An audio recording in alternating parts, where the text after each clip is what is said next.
Recording in progress.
Good morning, everyone.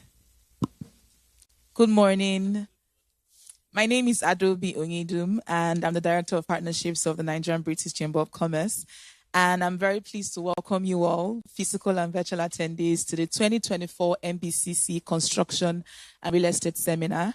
I'm very delighted to see our President and Chairman of the Council, our Council and ESCO members, and our distinguished guest speakers, the moderator, and all of our esteemed guests. Right now, just about now, I'm going to invite the Chairman of Construction and Real Estate, Reverend Hakeem Oguneron, to give his opening remarks.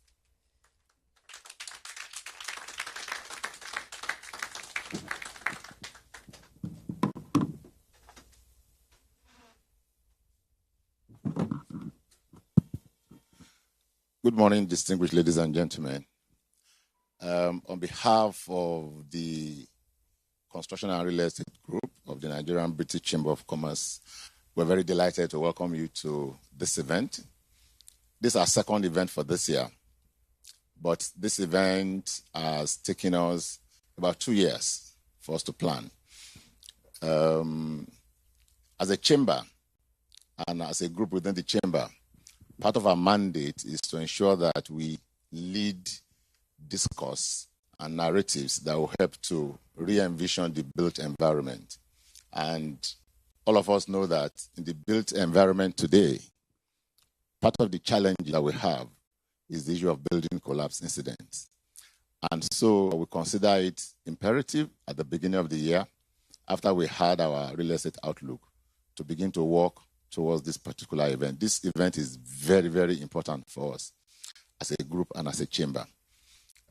Even as we're planning for this event, you will have noticed what has happened in the past few weeks. Collapses at Orile. I was having a chat with the GM Lapsca this morning concerning the distressed building at Ekponri. If you have been following the news over the past 1 or 2 weeks, you will see all the issues around it.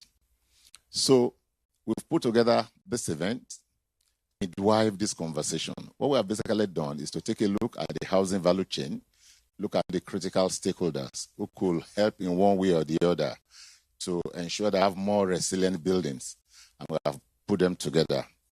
We brought the regulator, we have brought the consultant, we have contractor, we have brought, and a lot of people don't pay attention to legal liabilities. So also the event, we think it's important that people should really understand what are the civil and criminal liabilities which may arise from building collapses. Hopefully, end of this event, we'll come up with a set of action plans that we'll use to advise those who take decisions in this area. Our desire as the Construction and Real Estate Group of the Nigerian-British Chamber of Commerce is to ensure that building collapse incidents are reduced to the barest minimum if it is not eliminated totally.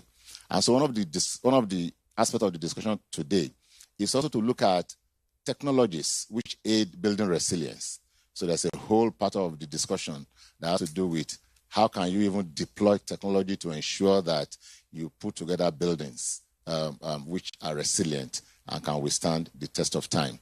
I'm very delighted to welcome us to this event. We've put together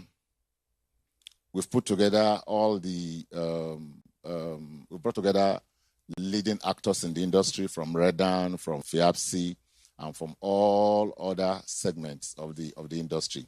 And it is our hope that at the end of this event, we will have added some value in leading these conversations and ensuring that we help to drive the built environment in this country forward.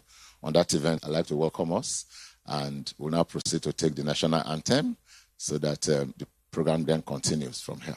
Thank you very much, and God bless.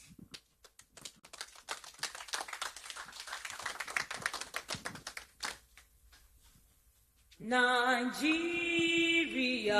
we hail thee, our own dear native land.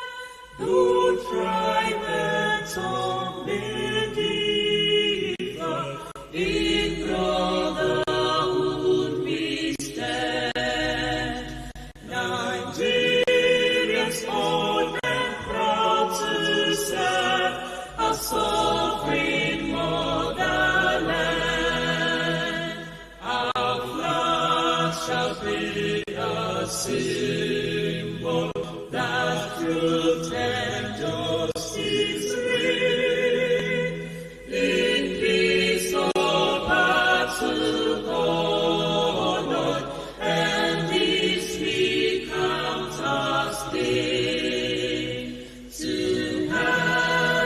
to our children a banner without stain.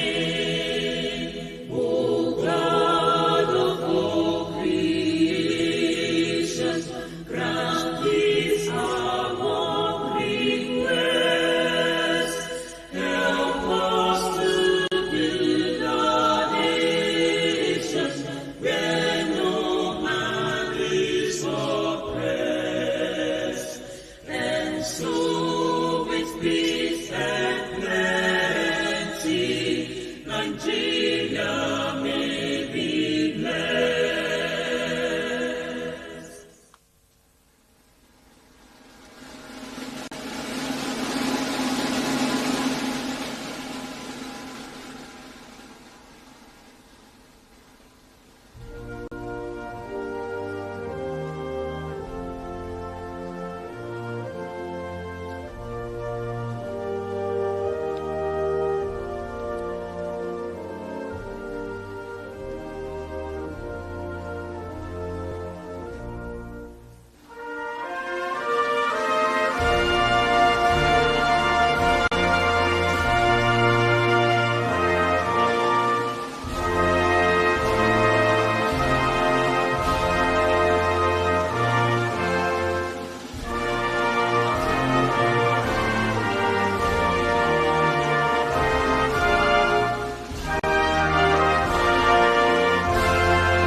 Thank you. Before we begin, please allow me to state some housekeeping guidelines. For our physical attendees, questions will be answered during the Q&A session. Please raise your hand and a microphone will be brought to you. For those joining us through virtual mode, if the volume is too low, kindly check the volume on your gadget. This event is being recorded and will be available live on our YouTube channel on Nigerian-British Chamber of Commerce. Thank you. Please join me as we welcome our President and Chairman of Council, Mr. Ray Ateli, to give his welcome address.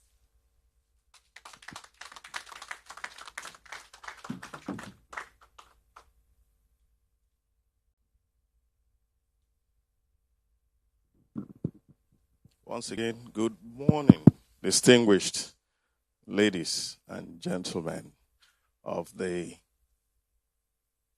build industry. I think that's what it's called. We are very happy to have this event today because the topic is one that has given a lot of Nigerians serious concern.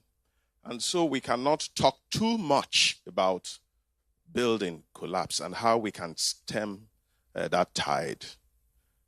And when I reflected over this, what I told myself is that on this subject, all have sinned and come short of the glory.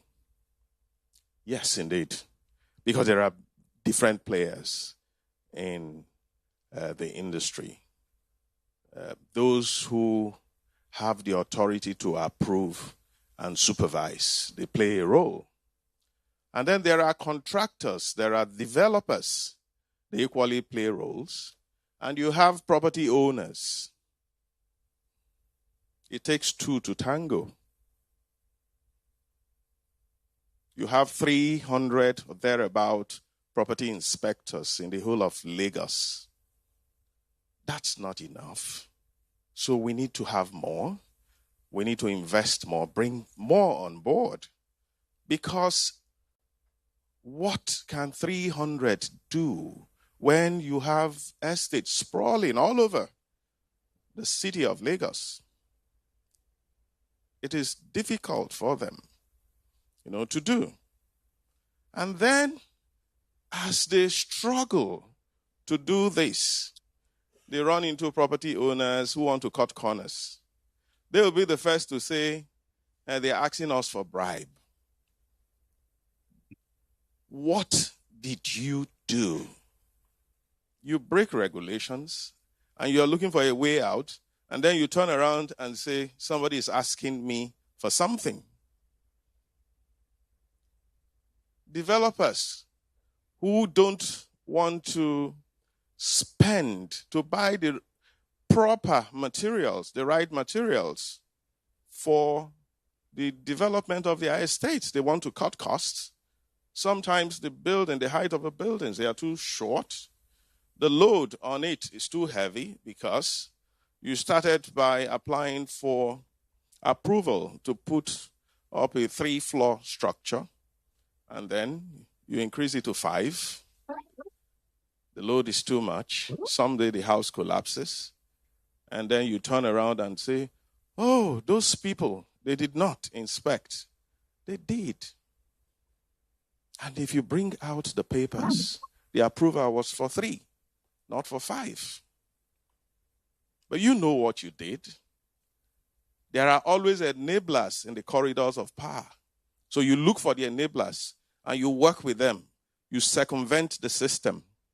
But when it goes wrong, you blame the institution. So you have to share in it. Then we also need to look at the materials coming into our country, the reinforcements. If you bring in substandard iron rods because it makes commercial sense as an importer, our regulators should ensure at the ports that such materials don't come in. It's not enough to tell people not to use it, but don't let it come in at all so that that chance will not be there. It's very important. So, again, all have sinned. So don't look at yourself as a saint here. We all are guilty, one way or the other. Of course, we are. So what we are talking about this morning is how do we stop it? So you need to keep an open mind and confess and then accept that there has to be a change of heart and change of ways. If that happens, then we will be taking something out of this conversation. But if we want to restate our positions, if we want to defend our turf, if we want to feel like, yeah, we are the saints here, not the sinners, everybody does the same, at the end of the day, we would have wasted our time. And I'm not sure that is what we want to achieve. So, ladies and gentlemen, if you want your country to develop, if you want a better Nigeria, it has to start from us. It has to start from rooms like this. Because we are thinking that, yes, if Nigeria is going to be good, it's Bola Tinubu. No. He's one man. He's the leader. But what kind of followers are you? If in one chorus we all say, Your Excellency, sir, with all due respect, we think you are going in the wrong direction. This is where you should go. Say it respectfully. I'm sure he will look at it again and again. And if he does not accept 100% of the recommendations we have made, at least some will filter through. That is how you do it, one at a time. You can't change completely overnight. One step at a time, until you have a transformed environment, a transformed country, where people play by the rules. We can go on and look at different ways of getting this problem solved, but I don't think technology on its own is enough. Because if we bring in technology, how to solve it, remember that it's man who will be the anchor of the process. And if man, who will be the anchor of the process, fails to see that his role is very important in the process, he will continue with the old system and the buildings will continue to collapse. Nigerians will continue to die. And we've lost count. It's a regular occurrence. Every week we hear, we read. I dare say that this country is not for the press. That this country is more or less the building collapse capital of Africa. The frequency of occurrence here is way too much. It's not because the land is swampy. No, not enough. It is because we cut corners. And in cutting corners, everybody is involved. When you are asked to do your soil test, do you really do it? Or you look for another way to get around it? When you want to engage builders, do you look for qualified builders?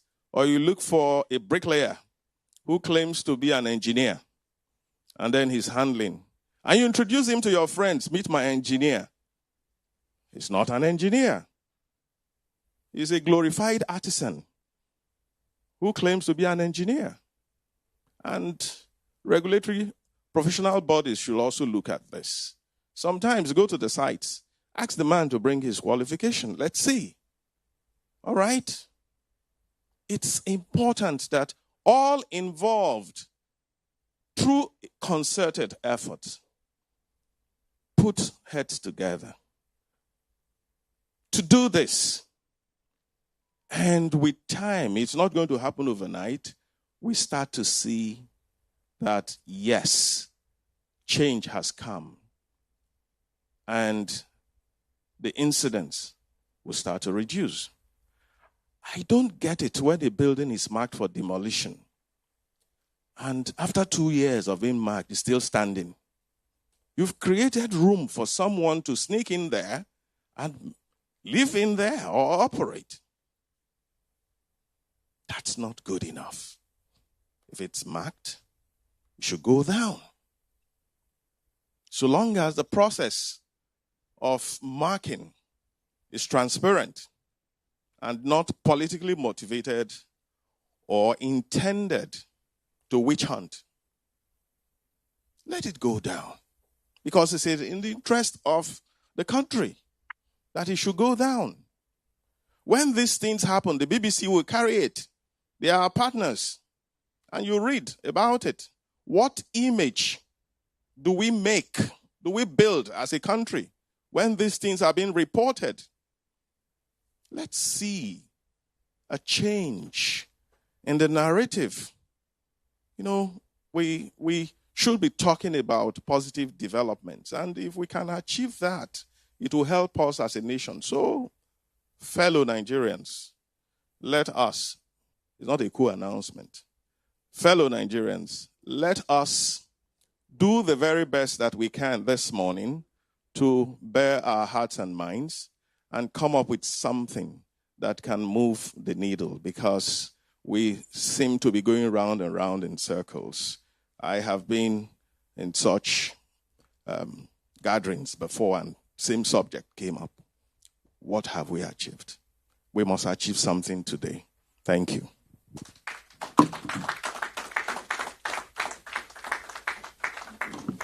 Thank you so much, sir. Please, I would like to crave your indulgence. Owner of Mercedes GL 450 Formatic JJJ296EQ, please could you go repack? Thank you. Next up, we're going to have a keynote presentation from Engineer Kunle Adebajo, Chairman, CEO, of Arop and Partners Nigeria Limited. I'll just briefly talk about him. Engineer Kunle Adebajo is the Chairman and Chief Executive Officer of the renowned consultancy firm of Arop and Partners Nigeria Limited. And he has vast experience in the execution of engineering projects all around Nigeria as well as abroad. And he has earned a reputation as a thorough professional with an unyielding commitment to excellence. And during the over 40 years of his professional life, he has trained and positively influenced the careers of so many Nigerians and is ever ready to impart his considerable knowledge, particularly in the area of building collapses, failures, and industry best practices. He has been an active agent of change in the Nigerian construction industry, and he's a past president of the Nigerian Institution of Structural Engineers, and he's currently the vice president of the Association of Consulting Engineering in Nigeria. Please, let's give him a round of applause as it comes forward to give his keynote presentation.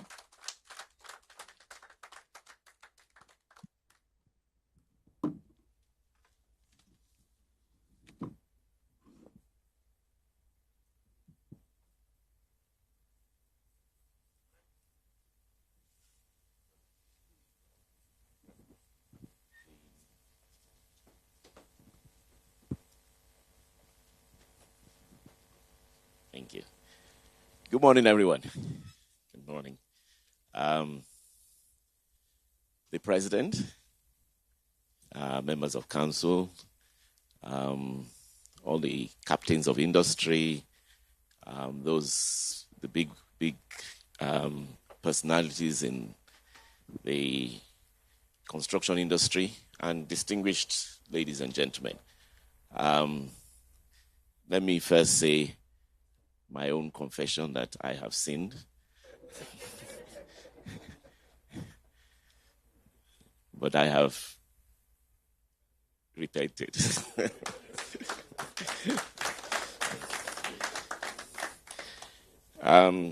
It's a delight actually to be here this morning. I want to thank the organizers for this sort of thing, and for considering me worthy to say a few words. And that's what I'll just do. To set the scene, to set the context. I think the president actually, I was smiling when I was sitting there because the more he was going on, I was saying, is he not setting the scene? What else do I need to do? But I guess it's because the reality of it is each of us feel it. It affects us. And the first thing I'm going to say actually before I get into is that we may actually feel we are not cutting corners. We may feel we are not doing anything wrong. But the truth of the matter is, we've come into a third-party building this morning. And the reality of it is, supposing those who are involved in this building, maybe let me not use this building, but when you leave here, you're going somewhere. And supposing somebody 2 years ago, 3 years ago, did something that was wrong, you are affected. So the truth of the matter is we're all linked together. We're all affected. So today we're going to have, the regulators, the builders, the consultants, legal, everything. But the reality of it is we're all connected. And so I hope that we'll get something significant out of this. So I just put together some slides, and I hope the aim is to make it as light as possible, because sometimes us engineers, we can get, rather technical. There's nothing technical in this. It's all light, and I hope it will be meaningful to all of us. So I've been asked to just set the scene about these underlying issues in building collapses. So, as we've already heard, the instances of collapses are really, it appears as if they're even getting worse. And even if they're not getting worse, it's not very clear whether they're getting better. And I think in the introduction, it mentioned that I'm a past president of the Nigerian Institution of Structural Engineers. And this morning, I was thinking that I was in that role about 20 years ago, 2003. And it's the same thing we were organizing, the same talk, the same problems. And so I'm just wondering, what happened in 20 years? Are we going to be at the same stage in another 20 years? I should hope not. So this morning, we're going to just try and discuss X-ray. I mean, the team that has been brought here is formidable. And I really believe we're going to get something out of this. But I want to restate exactly what the president also said. This is not about defending your patch, because once that happens, as has happened in the past, we don't really get very far. So why is it important? Why is it important that we stem this tide? I'm sure anybody who is not convinced that we should may not necessarily find it worthy to come here. But just this July, it was reported that this year alone, we've witnessed 22 building collapses. So 22 in 7 months. And these are reported. These are ones that are noteworthy. Because later on, I'll mention about collapses generally. And it's not everything that makes the headlines. So if you are having 3 every month, that I'm sorry to say, it confirms what the president also said, that maybe this is the headquarters of building collapse. But he mentioned in Africa. I hope we won't even extend it to the world. And for every single collapse, the implications are so significant. They're so severe. I don't think I need to dwell too much on that. But I want to take a step back because this is about learning. When we say building collapses, I mean, most people tend to think in a particular direction. And I'm just trying to set the narrative and say, in broad terms, I can actually define two classes of building collapses. One set is the one we usually know. They're building on site. And then there's a collapse. People are trapped. Workers die, etc. But there's also the other side, which is existing buildings. And of course, you've seen some of those as well, where they're marked for demolition. So both are just as lethal. But one could argue that the latter, which is the ones of existing buildings, can be even more dangerous because there are hidden defects. There are things which you may not, if you don't observe that there are some cracks, you don't get a structural engineer to come and check it, then it will be just like you've got into a plane and they've not done any maintenance. They've not checked if the engine can actually adequately cope with the journey. And it is only mid-air that suddenly something starts shaking. So the first group which is generally what we concentrate a lot on, is construction, new construction. And why is that very important? Because that is when you can do it, get it right. And if you get it right first time. So that aspect is a little bit distinct from the others. So when you hear a building has collapsed, you probably have to ask yourself, is it under construction or is it one that is existing that probably had some defects, or in some cases has now been changed, the change of use. Maybe it was meant to be three floors and the developer or the owner has decided, let me make extra revenue, build one more, and before you know it, all the foundations are being overstressed. So that's just to let you know the distinction. We will talk a little bit about the causes, but I will just summarize and say for the ones that are under construction, we have a multitude of causes. Poor design, not using proper structural engineers and other professionals. Sometimes it is just the implementation. It's not being done properly on site. Something is missed out. And at this point, I don't want to scare you because we are always going to have to be in buildings. But I want to tell you that the number of things that can go wrong in a building construction is huge. The number of things that can go wrong. Either it's not properly designed, or we didn't anticipate some loading, or it's designed properly, but some reinforcement is omitted, or, as the president said, you think you've used everything correctly, but the materials you've bought are inadequate. They're inferior. So there are so many things. And honestly speaking, most people will turn up, put their hands in there and say, so what can we do? There are so many things. But it's just like going into the kitchen. Those who go to cook, there are a whole multitude of things. The salt can be too much. It can be too little. The temperature can be too high. It could be too low. You know, some ingredients aren't there. You probably put in the ingredient at the wrong time.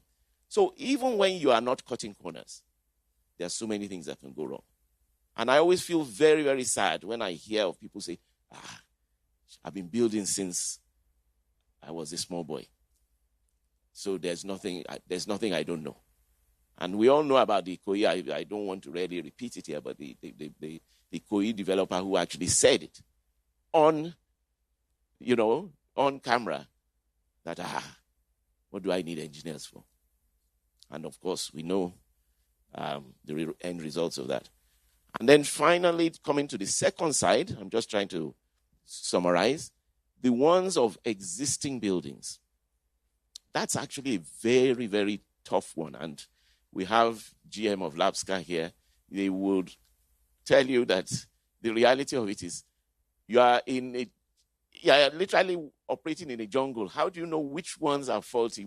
So it's like me we have, I don't know how many, I'm assuming we have maybe about 250 chairs in here.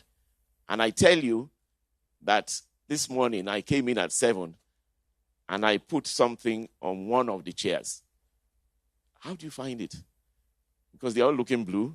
They're all looking similar. Again, this is where professionals have to come in. And we'll talk a bit about that. They really need to collaborate with the engineers who can go into buildings. They can identify. I am a trained structural engineer, so I know, just like a doctor, you will go into a doctor's clinic and you tell him, sir, my arm is paining me. But before he leaves, he will say, can I just look at your eyes? And then you say, separate from the arm that is paining you, you look dehydrated. Have you been drinking enough water? Can I do some tests? And that will even lead to something else. So we can't be talking in this thing without bringing in the professionals. Because the reality of it is, when you exclude the professionals, it's like going in, you have cancer, and you're telling the doctor that actually my toenail is paining me. It's a misnomer. So let's move on. We've talked now about the two distinct groups. And these failures occur, just as I've been saying. They can be the structural failures. You can have them progressive. Some of them are partial. Because I mentioned as well that there are sort of like 3 every month. But those are reported. A partial collapse is one where you're on site and just one zone or one area just sort of collapses. Because there is no casualty, it's not reported. And so many of those are happening. In the UK and other countries, they are now mandated to report every case, whether it has led to people being killed or not. And, this thing is not just about catching people or the negative side. There's the positive side to it too. The more you get the data, the more you learn. Because they learn from what you call missed. I think those in the oil and gas know that missed, accidents are still learning points, because you now realize that, we should avoid this. We shouldn't do this. So these are just images of collapses taken. I won't really go on to that. And I've talked to you about the various types. So there's actually a difference in the causes of some of these collapses. The president mentioned the fact that it's multifaceted. And the truth is, we have so many things. And today, why I'm very, very pleased with the organizers is they've actually already done a lot of the dissection. They realize that planning, design, quality control, substandard materials, we talked about developers' greed, corruption, and non-adherence to regulations. I think in Nigeria, that latter one it seems to be inbred in our body. I'm sure when we start discussing it, most Nigerians will always want to, you only need to see us go to maybe the airport and there's a line of maybe 4 people, but there will still be somebody who want to still come in front of that line. I don't know. Maybe it is a natural thing. So you will always have people who are told by the authorities, you need to submit this, you need to do this, you need to submit this. But they're still like, well, do you know who I am? Do I have to do that? So just running through, time is against us because we're still going to discuss. Planning and design, please, please, please. I can tell you, they're not listening to the construction professionals. That's the reality.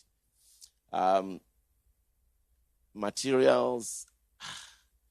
I remember in the days when we used to use coil in our cars, and you'll be on the third mainland, the car will stop, and before you know it, somebody has come out with a bag, and he said, I think it's coil that's doing your car, and then he would now tell you that I will change this coil, but do you want China or do you want Japan? And, this country is rife with all sorts of materials. It's a dumping ground. And I want to tell you again, as the structural engineer, when we do our calculations, we're calculating based on properties of the materials.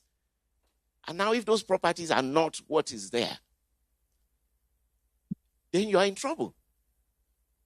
Either we then say, okay, let us assume, for the sake of argument, that the worst materials are going to be used. Then you have the building looking so stocky, and it becomes uneconomical. The developer can't build. Or you say, no, let me assume the right quantity standards are there, and you find that you get to the market. They will even be telling you, this one is the good one, this is the bad one. Meanwhile, it's the bad one they're selling to you at the higher price. And what does the general public know? And that's why I say you can't rely just on the general public. You need the building professionals who will do the tests, who will be able to show that the materials are the right ones.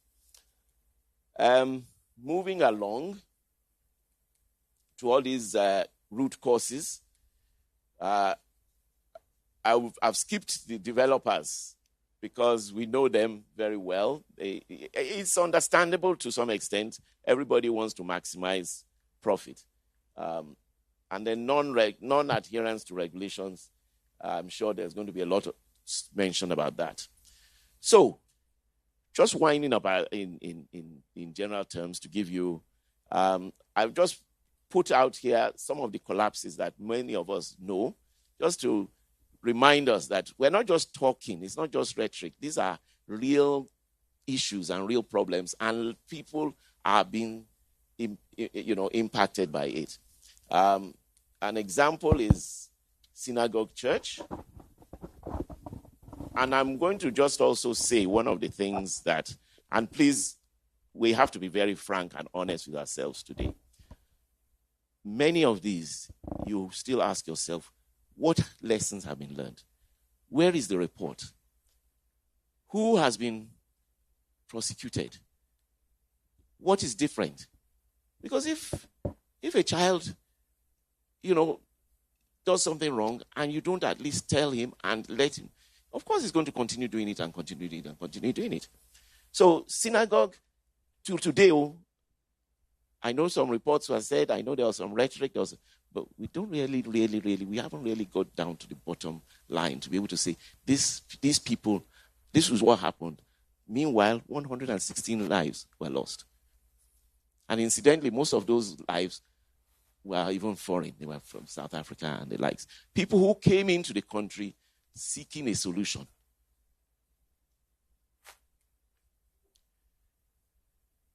I hope it's not linked too much to religious, because there's the Rainers Bible Church, Uyo as well. That one was fairly clear. Design plans were not followed. Lekki Gardens, very close to us here, 34 casualties. And of course, the famous one, which I think brought everything to the surface, was Ikoyi building collapse, just 2021. Over 40 dead, contraventions galore. There are all sorts of stories. You just need to go to WhatsApp. They'll tell you it was designed to be 16 floors. It was designed to be 24 floors. It was designed. In fact, you just be totally confused. And why should that be? We should be able to have the basic thing properly documented and said, this is what happened. This is what happened. We won't do it again. We have fallen short of the glory, but we are moving on. And that's what we want to do this morning, I hope, is to see how do we actually make sure that we are going to move on and we're not just going to continue almost like the ostrich with our head in the sand. Well, that was bad. We blame the other person and then we continue. And then finally, in Abuja, there's really nowhere that is immune. But I want to say that all these are fancy, these are what you call pin-up collapses. There are small walls, construction walls that are falling on children. 3-year-olds, 4-year-olds who are dying. There are people being maimed. You know, as we're talking now, there may well be something that's, you know, it won't be headline news, but it's not meant to be so. We need to get it right.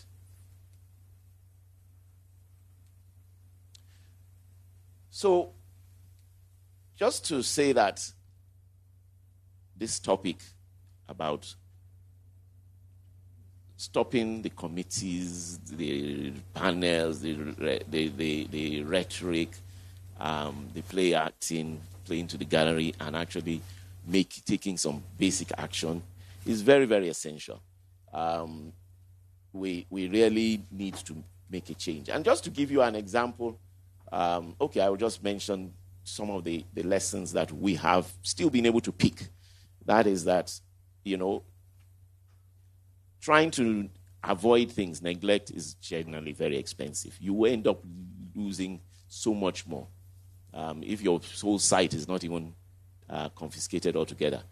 Proactive action will always be necessary. Regular inspections and real maintenance. Professional qualification, professionals, and collaboration. So I'm just going to halt here for a minute in case I don't get an opportunity. And that is to follow up again. I'm going to make the president an honorary structure engineer because he also mentioned something. He said, look, this is Lagos. Lagos has let's just say 25 million people. They all need houses. So development, as we're saying, per second. People are trying their hardest to put up buildings. Meanwhile, there's a department of Lagos State. Maybe it has, let's just say, maybe it has 30 engineers. You know, even just within, I can't even say Lekki 1, even just within this house zone, you know, the east of Ebeno and so. It's enough work for them. However, it's even worse because I know that when a building like this is brought to our office, we end up with something like maybe the equivalent of about 40, 50 drawings. So who is checking those drawings? Who can? How can they? And that is why we've said you have to collaborate with the private sector. You have to get the professionals involved. To be fair to them, there is a CAP, certified, approved, you know, practitioners or whatever. It's moving, but it's still so slow. It's just like a snail moving. So we're not seeing the action.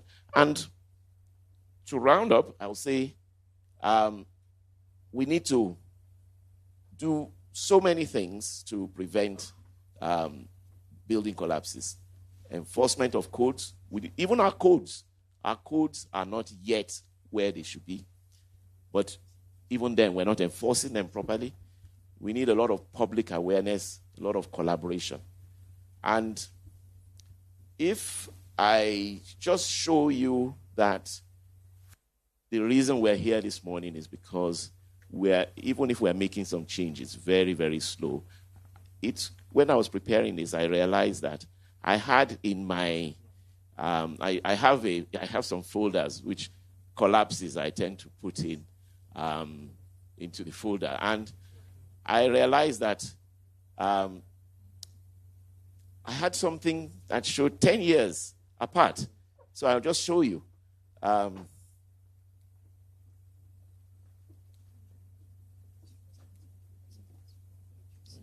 the battery has not. Can you just advance one? Or is it the photographer that's in the way?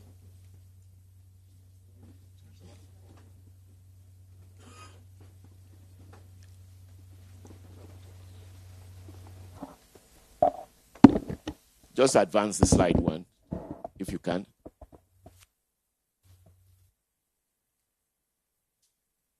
Are you at the back there? Yeah. Either the forward or the space. Because it looks like this has.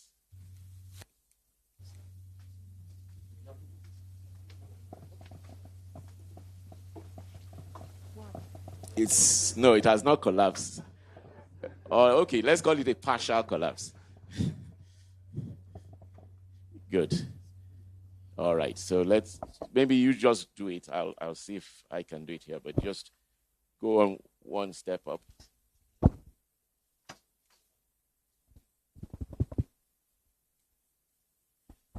Okay, that's a shame.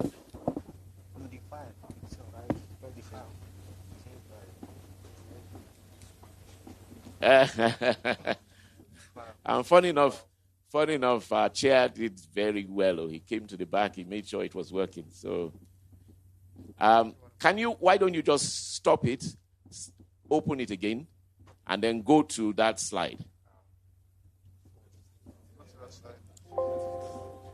That's demolition. Okay, so you know what? Since we're talking about demolition, let me also I will always use the opportunities when I can, when things pick up. The president also mentioned about why should a building be marked and it stays for 2 years. And I actually think that this is a very, very important question. The whole issue of marking of buildings for demolition, I can tell you personally that I think it is good to see something and it is good to mark it as dangerous. But to mark for demolition, I think there needs to be a bit more process. I told you about the man who comes into the doctor's wing and says his arm is paining him. You know, it would be very terrible if the doctor just says, you know what, let's amputate.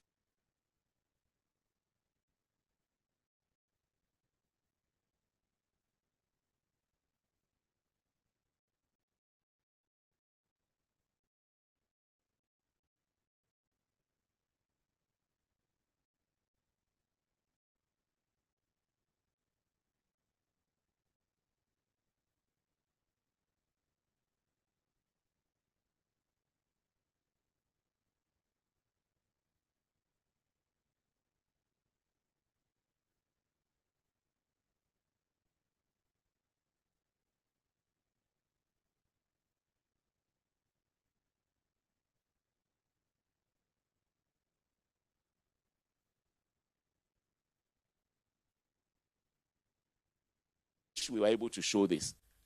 The one that happened that everybody saw on just recently, that collapsed, that nobody got injured because we all knew about it, but people are running helter-skelter away from it. I was going to show that to you. And that is that when we identify defects, that's fine. But then what do you do? What we would do as structural engineers is to come in and prop the building so that it will not collapse on its own volition and possibly lead to damage. Of course, people must be evacuated. But in addition, you need to keep the building to be stable. Because in its coming down in a unexpected manner is likely to lead to other problems along the way. So many of you remember what happened. I'm sure many of you remember the Bank of Industry building on Broad Street with the controlled demolition. So we could see it there. It was a partial collapse, and it stayed there for a long time, properly secured. And then when the time arose, it was brought down. So I'm going to advocate that we must, with the professional bodies, NI-Struct, NSC, we need to go and look at buildings. Buildings should have regular inspections, just like cars. There's nobody here now who will have a car that will not have to get his car to go to roadworthiness authorities. So we need that. And then when we discover it, it does not mean it's the end of the road for the building. It simply means we've identified something here. The car, just like the car that gets to roadworthy, and they say the exhaust is leaking, we don't scrap the car. But what we do instead is we make some adjustments, bring it back, and confirm that, yes, for now it is okay. Please come back in so months' time and recheck. And that's what is meant to happen in the building industry. Good. So let's go. Can you click on that? This was Maryland, the building, October 2011. Many of you may not remember. There was the building in Maryland where channels used to be. Yes. And it just came down. And so I suddenly realized that the same October 2024, we also now saw this other one. Was it Aurelia also coming down? And so the question is, what has happened in almost 13, 14 years that we're still seeing the same narrative? And that, ladies and gentlemen, I will say is the end of my context setting to say, let us now look at how do we prevent coming back to this same room to say the same things, do the same things in another 10, 15 years' time. Thank you very much.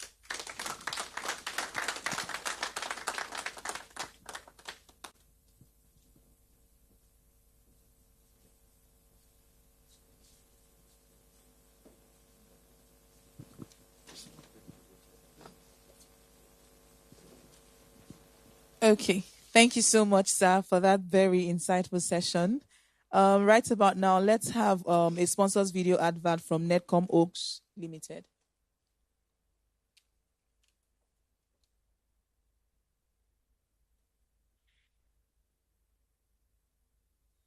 Imagine you're waking up to a serene and secure environment with the soothing sounds of birds chirping and tall trees exuding nothing but fresh nature's air.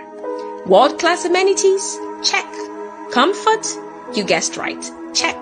Carefully designed spaces? Check. Safe? Secure? Check. Flood-free? Oh, that's check too. So why miss out on this incredible opportunity? Call the number displayed on your screen now to schedule an inspection.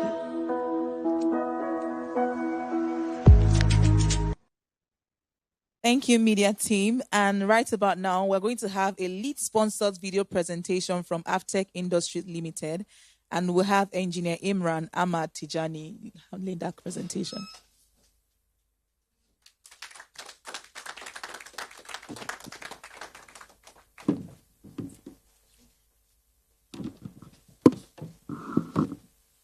Thank you very much. Please, could I have the clicker? Could I have the clicker for the presentation?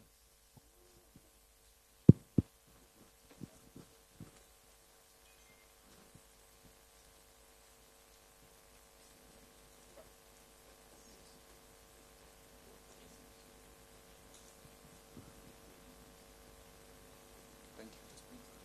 Okay. Thank you very much. I'd like to begin by offering greetings to honored speakers, officials, and members of the council. I'm Engineer Imran Ahmed, and together with my colleagues in the audience, I stand here on behalf of Aftech Industries Limited. Honored for the opportunity to attend this momentous event, which discusses the mitigation of building collapse incidents, leveraging on revered experts in the field. I feel overwhelmed and undeserving of being in your midst. And there's so little time, yet so much to say. So to keep this short, could I have the presentation playing, please?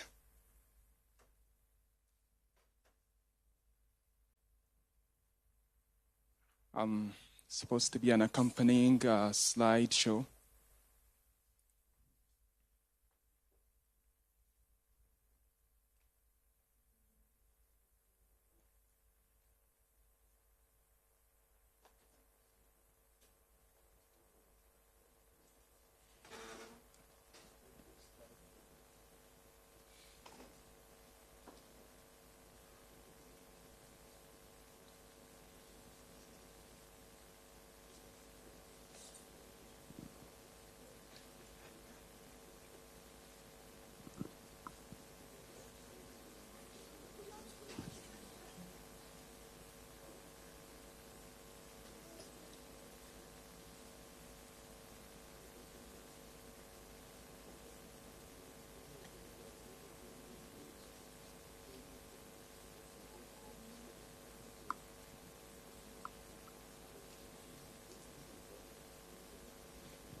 Okay.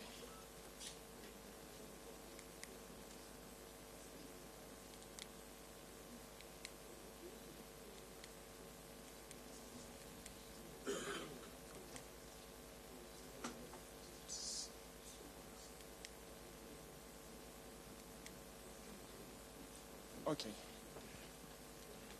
Okay, can we go to the next slide, please? Yeah, to keep this short and effective, I'd like to focus on this single word, which is legacy. Of course, this refers to what is left behind, what we create, or what impact we leave on the world, which might outlive us and eventually speak for us when we are incapable of speaking for ourselves. And for different professions and their creations, this may mean different things. For example, go to the next slide. Yeah, an automotive engineer, is allowed to pat himself on the back if the car that he creates still works 50 years down the road. A tailor would be honored if her clothes are still worn 5 years later. But a chef is probably just wishing you'd consume every evidence of his creation while it's still warm. But for a builder, over to the next slide. Our creations are a lot less ephemeral. Just looking close to home, we'll find great examples of such legacies here in Africa, like the 800-year-old Great Mosque of Jannah in Mali. And next slide. The 1,000-year-old Getty ruins in Kenya. And next slide. Or the 1,500-year-old Beata Mariam Church, stone carved. And next slide. The ruins of Kerma, which is 5,500 years old, and still standing in Sudan. So if they could pull it off 5,000 years ago, what is our excuse today? It is examples like these that should make every builder question what legacy they might leave behind. At AFTEC, it certainly makes us ponder. And it is considerations of legacies that bring concerns of building quality, durability, sustainability, safety, and integrity, foremost and deeply imbued into AFTEC's corporate culture and tradition.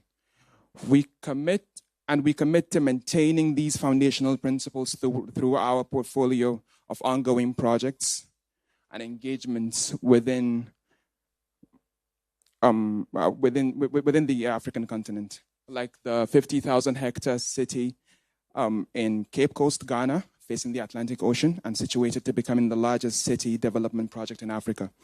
A project so momentous, it earned our chairman royal installment as the first development chief of the area, a Nigerian citizen, and crowned a development chief in Ghana. Or the next slide, the 47-hectare smart city development project in Lugbe, Abuja, or the next slide, please. The 50,000 unit national housing development project in Chad. And next slide. The multi-site development project in collaboration with NPF's property development and construction company in Kaduna for the redevelopment of police barracks all across the state. And with that, next slide. Please allow me to extend greetings from the person on whose behalf I find myself on this platform, our chairman and CEO, Sheikh Ahmed Tijani Omar, who sadly could not attend due to pressing issues but wishes to express his gratitude to the council and sincere advocacy for this cause. Last slide. To conclude, I call on fellow builders, engineers, architects, developers, suppliers, contractors, and other actors in the industry to go beyond the standard of care, especially in places where it might be loosely enforced, to put the well-being of the general public at the top of our priorities and to invest in our legacies so that when we are eventually laid to rest, our legacies may hold steadfast and speak of us in good favor. Thank you very much.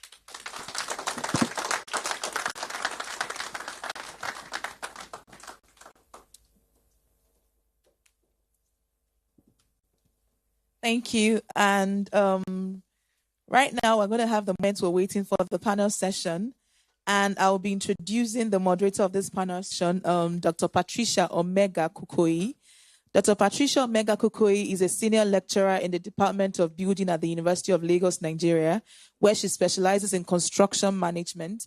She holds a PhD from Nelson Mandela University, a master's degree from the University of Lagos, and a bachelor's degree from the University of Jos. In addition to her teaching role, she has served in multiple leadership capacity, including as department head and committee member at Bells University, and in the construction industry with her academic pursuits, allowing her to produce high-quality research and publication. She has over a decade of experience, and she has also supervised numerous dissertations, contributing to the academic growth of her students.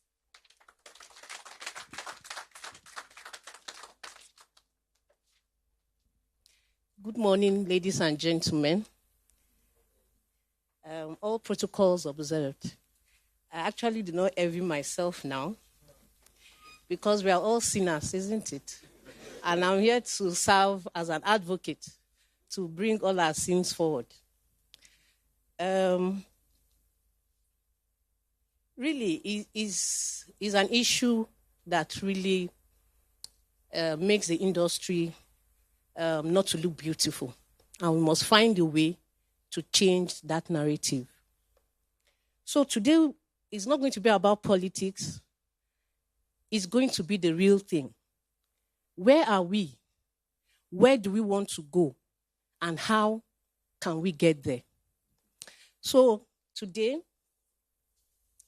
I'm going to call on the first speaker in the person of architect Bolahon Oki. He's the general manager, Lagos Building Control Agency, LABSCA.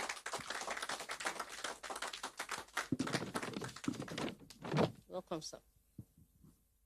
Hello. Good morning, all. Okay, let me say good morning in a demolition way. Good morning. Well, I know I'm a face that people don't like to see, especially when they are doing the construction. But I'm happy with the first and second speaker. Listening to them, they've discussed everything about construction in details.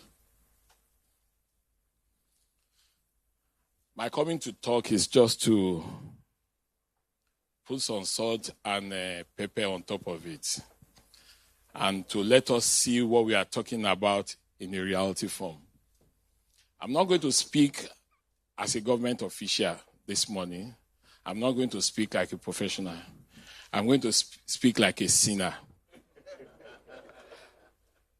So that when you see me on your side, you believe that it's Jesus Christ that is coming now. Honestly, I'll tell you for free. Collapse that has been going on in the country doesn't necessarily mean, doesn't have too much to do with materials. Honestly. It has to do with our attitude. Extreme attitude. Attitude in all its ramifications. So let's take a roll call of what we mean by the word attitude in all its ramifications. Let's start with the professional. If you have more than 5 construction in your hand in this, or please raise up your hand, like architect Tuki. Okay, thank God nobody is raising up. That is a short hand. You know, professionals, we don't supervise anymore. Go and check. People do, we see all these drawings that they bring in. One of the speakers was saying that you have drawing that is about 50 sheets. When last did they do that? It's only reliable professionals that bring out details drawing. And when you see people on site, professionals will have 6-7 jobs. They hardly spend 20 minutes or 30 minutes on their site, leaving the remaining job for Baba Yinka, Baba Tunde. And I'm going to speak, and I'm going to talk in details here, since we have professionals seated here. A very good example of what we are talking about. There's a construction going on in Bagada, at the back of a petrol station. You all see it, very, very glaring. So when you are talking about supervision, and they say charity begins from home, and where is the home? The owner of the project itself, that's the home. Let's leave other charity, which are the professionals, the people working on site. I'm using that as an example because it's in the social media, and I'm going to bring the building down. The guy got an approval for 5 floors, being supervised by Lagos State Building Control. Said he wants to have a flat decking with the intention that, okay, the next stage that we are going to do is going to be the finishing stage. Behold, the guy is on the 8th floor. And these are professional supervising. To top it up, the guy went for an additional floor. Somebody that is on the 8th floor went on an additional floor, 6th floor. And the question is this: the foundation for 5th floor is different from foundation from 8th floor. And when building control now gave an instruction to the man, go and remove the 3 floors, where other attitude comes in.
If you remember the collapse that happened in Mibute Meta, there is a building painted brown. Nothing less than 70 or 80 people will be living inside that property. Building control asked them to go out. The same people that we were saving came out and said, no, they are not ready to go out. Because the speaker spoke about building marked and demolition is not being carried out. The one that happened at Ijora, we've been on it in a year. 2-3 weeks before that day, I forcefully evacuated them. 3 lawyers wrote. They want to take court. Thank God they didn't write again because the building came out. It's not about us. And this is what the governor has been saying. The life of an average Nigerian, citizen of Lagos, is more important than whatever profit you want to make. Even wherever you want to stay. But for us to understand this, we need to put so many things into consideration. Our attitude is the sole one. Because the man that bought a land for 700 million knows what he wants there. An architect design based on instruction given. The design that is being done by an architect is what the structural engineer is going to work on. Unless those 3 people, the owner, the architect, and the engineer, wanted to be criminal, like the 5 going 8 floors. But what do they submit to the planning office? Because we've talked about planning. So what are we planning for? That is an environment that is supposed to be 5 floors. And the person is going 8 floors. And he got approval for 5 floors. We need to control our process. Those of us practicing. Until we start saying no to clients. Until we start saying no to clients, that is going to make us do what the profession says no on. But how many people are ready to do that? Look at the mode of payment to the professional outside. Look at the operations. The only places you see good quality construction principle are buildings that are 5-6 floors and above. When you are talking about a story building, you are talking about 3-story building, they prefer to go and call Babayenka, ask architect to key to design, engineer Paul to do the structure, gets an approval. That's when you say, the guy that built the president's house, Professor Newsby is his house, the parlor, that's what I want. Give it to them. And then you now see the owner of the property. That parlor is too small. I didn't know that's and the Professor Nubi's place is not like that. Let's extend it. Forgetting that there has been a design. And all these things are so very, very minute, but extremely expensive. Because each and every mistake on that spot can affect as many as possible. I was at Ikpori on Saturday. It wasn't the first time. LAPCA have been serving. You need to see the building. I need to mix it up, both construction and non. We've been going there. But the thing is getting so heavy.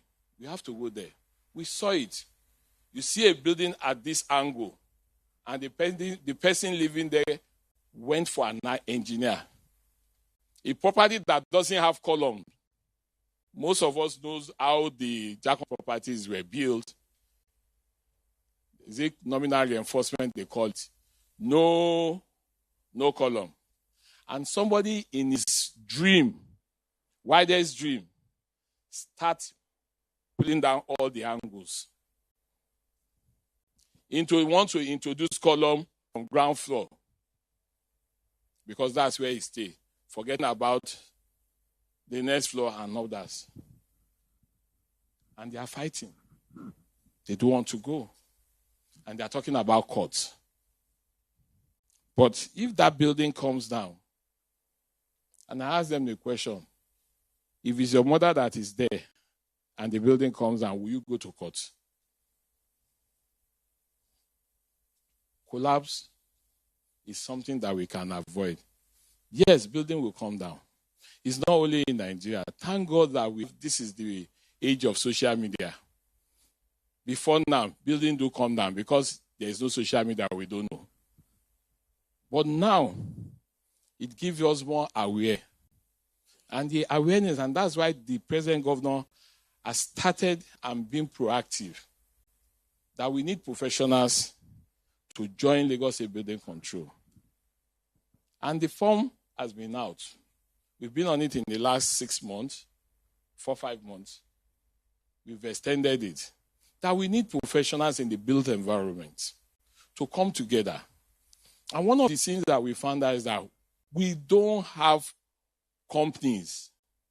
When you see Point Architect, it's Oki and the wife. When you see the Gali and the Gali, it's the Gali and the son. Professionals don't come together. Let's bring out companies that we have and see if you can have architect, structural engineer, builder, electrical, mechanical coming together. We don't have it. And we cannot be dealing with Julius Berger. The same school Julius Berger people went to. That was what I was taught. So what is stopping Oki and Professor Nubi and others to come together and form a team? I don't have to use Oki's company because you have turned it to a family affair. Let's people with like minds. That is why we went to school. Come together and form a team. Because if you come together and form a team, even if Oki wants to be dubious, Professor, I'm a professor, you know you are a BSc holder. Please, don't let them remove me. And the same thing will go to Mr. Paul. But to get them to do that, we still find it difficult. Until we have what we were taught when we were in school, I don't know whether it's still being taught, coming together. We cannot work in silos. Oki wants to be the architect, and we just go. And we, the professionals, too. Nigerian Institute of Architects was created in 1960. I'm telling you, as of today, there are just about 5,000 members. What of structural engineers? Then you now have over 100 and something thousand architects that are not registered. Check the proportion. What scale is that? Why won't we have the collapse? Because Oki that is not registered will not come and meet Professor Nubi that is registered. I'm going to call my same people. And we keep having this same problem. It's for the professional bodies to look at the best way to increase the number of membership and also to put in an attitude. We wrote the professional bodies of those people that are doing the construction that they should deal with it over 2 weeks. Only the Nigerian Institute of Builders respond. Others have not. Where is the data? Where is the data? We need to really look at it. We really need to take the bull by the horn until we, the professionals, and we, the good people that are doing construction development, decide to say no to what is no in construction industry. Then we will all move on and take it as a. Thank you very much. Thank you very much, sir. Please have a seat, sir. Thank you very much, sir. One of the things he said is professionals must come together. We must work as a team. It's not a blaming game. We must all put our heads together to bring about change. I would like to call on the stage Engineer Kunle Adebajo, FNSE, Chairman and CEO, Arup Nigeria.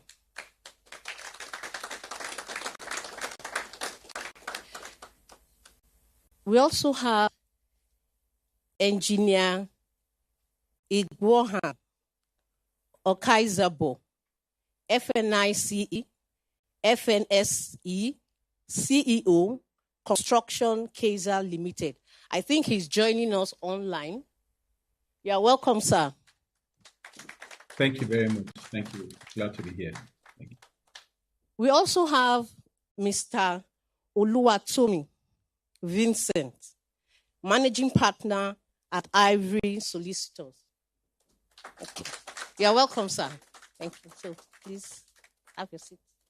Just have your seat. And finally, we have Mr. John Uwamen, CEO and co-founder, Construct Technology Limited. Okay. You're welcome, sir. Yes. Sorry. Okay. Architect Oki has spoken to us. So we'll now call on Mr. Oluwatomi Vincent for his speech, sir.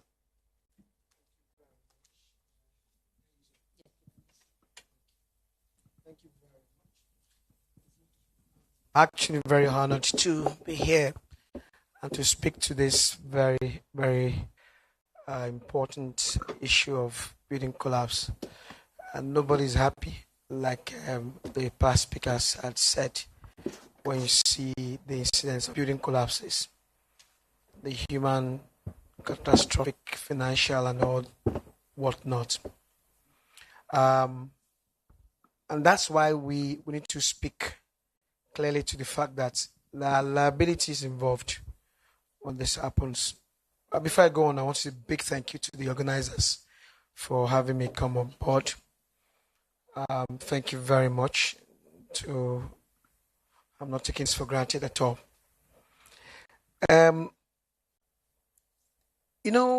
Many people tend to think that, and I will agree to that extent, that somewhat in Nigeria, there's a large room for indulgence, which is sad to say, but that's what I see. And that's why you see that repeatedly people would think that it cannot happen, that liabilities are far-fetched. Do you know who I am? And things like that. I remember Femi first call, and the many times that, it was just like it was not going to happen. When you kept building those things, and it was more or less like, we have all of them in our pockets, nothing going to happen. But, beyond the regulatory framework, there is liability, or there are rules for liabilities. And it's about time we paid attention to such possibilities.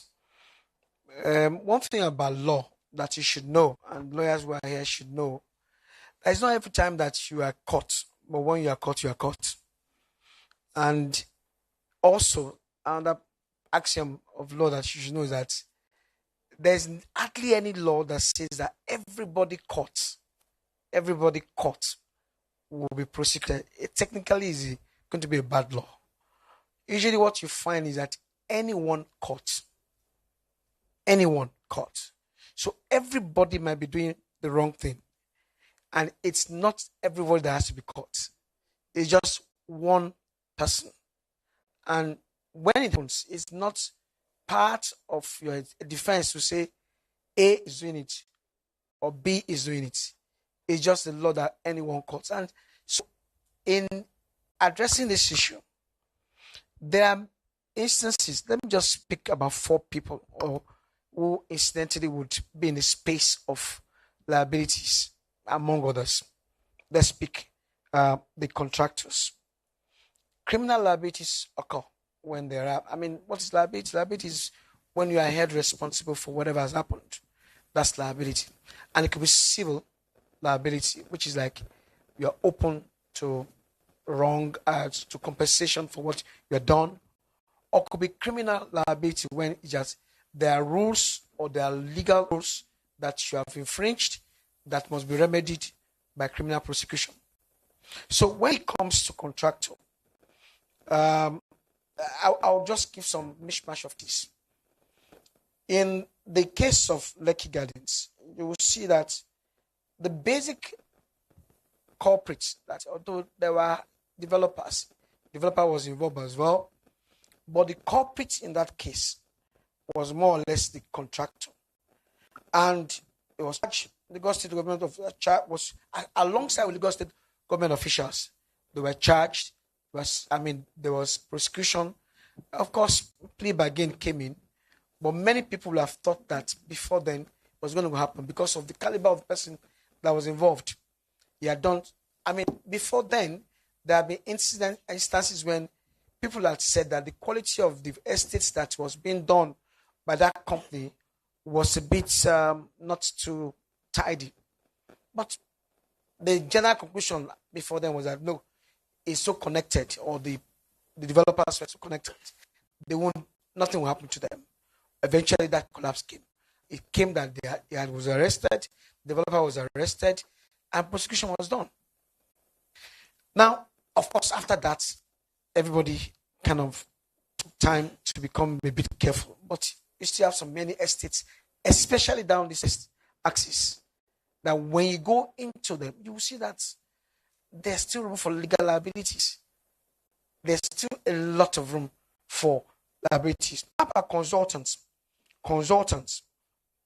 engineers, architects, or what have you, who thought or who think ordinarily that I might be able to push the blame to somebody else. This is what the design they gave me. This is what they said I should do. in the case of federal government versus Oladile Ogundeji, that has to do with a synagogue in that sense. What happened? Of course, we are still having that case. It's like engineer said about, but obviously it came to the fore that people need to be held accountable. Professionals cannot just sit back in their offices ensconced and thinking that, because this was the brief I was given, that case brought to the fore that you can, as a professional, be criminally liable for what you have done. Now, if you go to developers as well, you have the case of state against engineer Samuel Epoch, which it was about a building that killed on Lagos Island, that killed about 20 people. If you remember that case, that was 2019. And developer was charged with manslaughter. And of course, he had to pay, and was punished for that manslaughter case, because it was stated that it was being told, even when the construction was going on, that the quality of things used and also the quality of engagement of professionals left to be desired. But he kept thinking that it could not happen. Eventually it happened. And so he was criminally liable for manslaughter. Now, even lawyers, for some of us, it's now possible that a lawyer can also be criminally liable in case of a building construction. I'll give you a case here. The case of State versus Adekunle. In that case, what happened was that the lawyer refused for some reasons to let, the construction was going to go on, but maybe because of his own fees or so, he kind of ignored to inform the developers that these are possibilities except you get these approvals, but he did not inform them. And on the basis of that lack of information, the lawyers the people involved went ahead to build. Of course, there was a destruction, there was a collapse at some point in time. And the lawyer was charged for criminal responsibility, that your failure to tell us what that information required meant that we worked on that and went ahead to develop, and that became a basis of criminal liability. Now, of course, there are also the aspect of civil liabilities as well. And in that one, the gamut of civil liability could be so excessive. It may be for criminal matters. It's as per law. You'll be jailed for 2 years or 6 months, or you'll be made to pay fine, and you can do a plea bargain. But when it comes to civil liability, the stretch can be as far as imagination can take, because I can sue you for billions. I can sue you for even, for what you are not even expecting, because that's thought for you. The law of thought extends to that level. And so you find that in the case of, when it comes to the aspect of civil liability for contractors or for contractor, you will see a case of Sadiq and Abubakar. An engineer approved the design of a building that did not comply with structural integrity. Of course, the court found that the engineer was liable for professional negligence and was made to pay for compensation to the people that are involved. And then there's also the case of Estate of Adeoye versus Ogunlade. And that was also the same case, that the contractor was accused or was found to be using substantive or substandard materials. And because of that, it was sued and there was compensation given. It's just that maybe in this part of the world, the judges tend to be a bit, kind of let's say a bit compassionate with this award of damages. It were to be some other countries. This award could really, really damage you. Throw you out of business forever. But we are coming because the kind of judges that I'm seeing come on now, we see that they are willing to take the bold step and to slam the big or to win the big stake when it comes. And that's why you have to be very careful about the fact that criminal prosecution, you may be able to talk to, you can do a plea bargain, because in the case of Lekki Gardens, there was some sort of plea bargain which allowed for some soft landing. But as you go on, you just have to understand this. So, and just for I have to tell you that even for lawyers, you can be civilly responsible. There are so many cases here.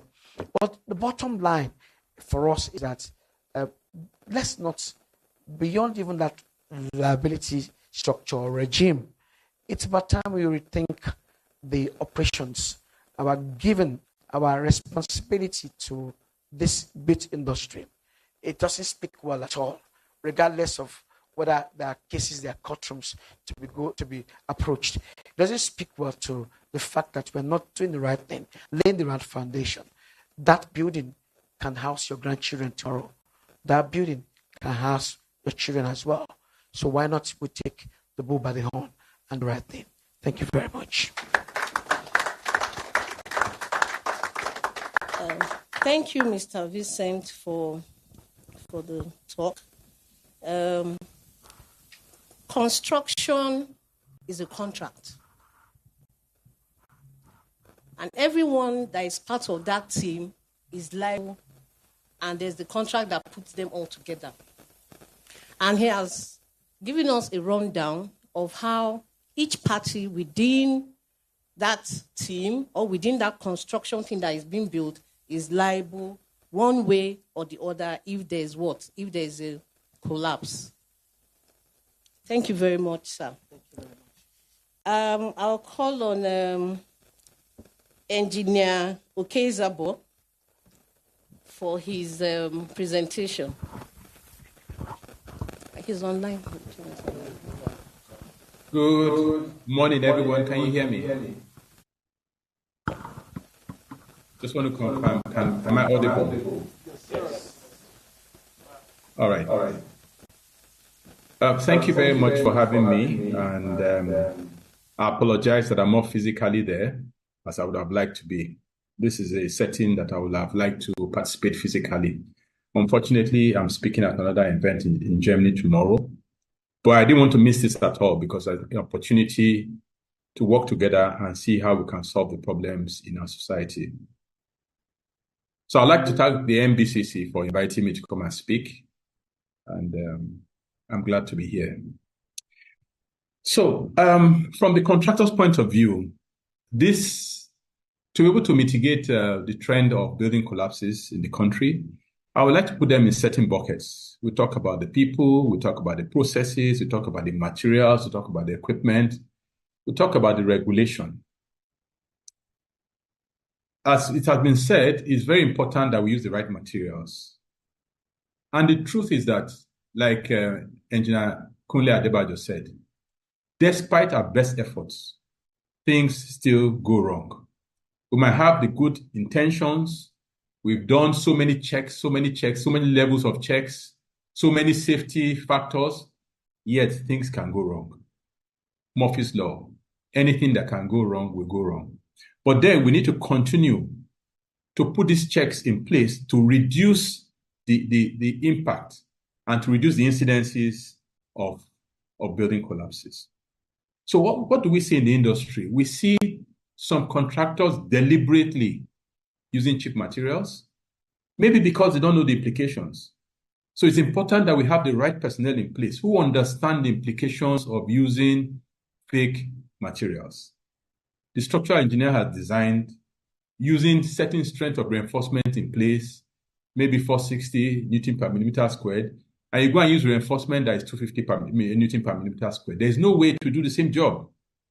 So that is deliberate.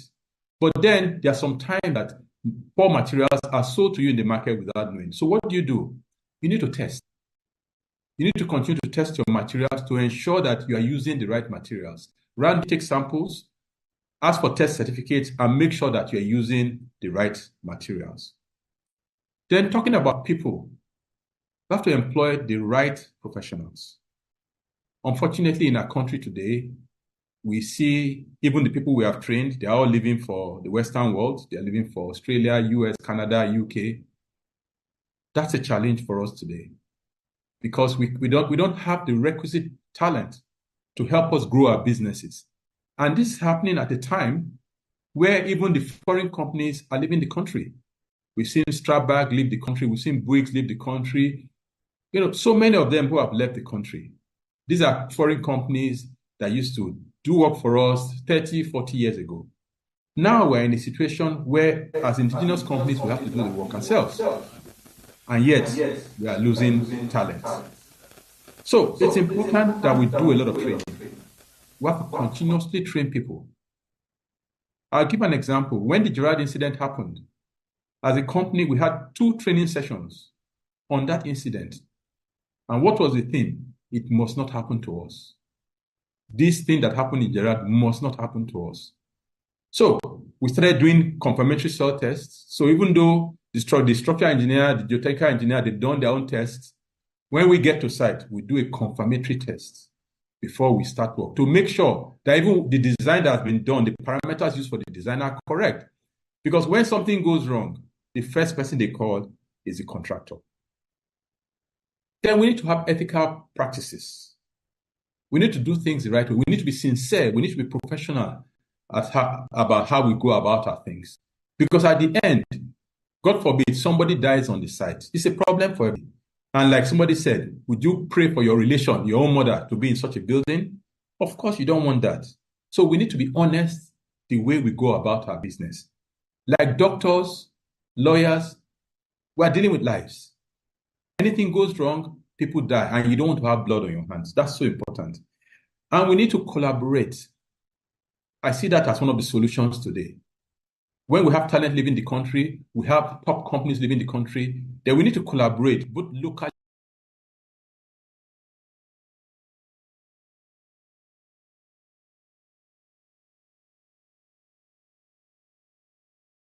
Project management will remotely. Talking about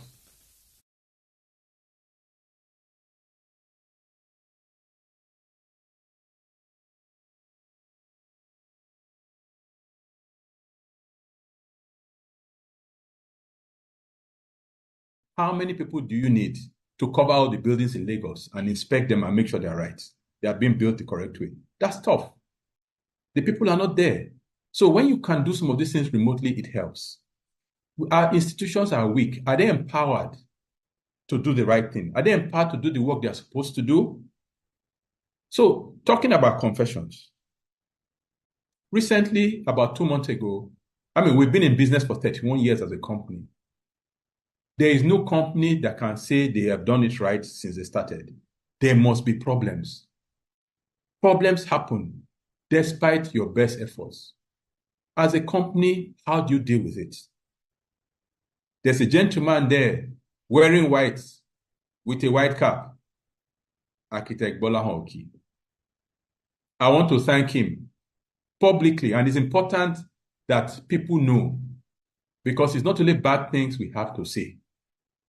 So we're working on site, a multi-story building, and then formwork.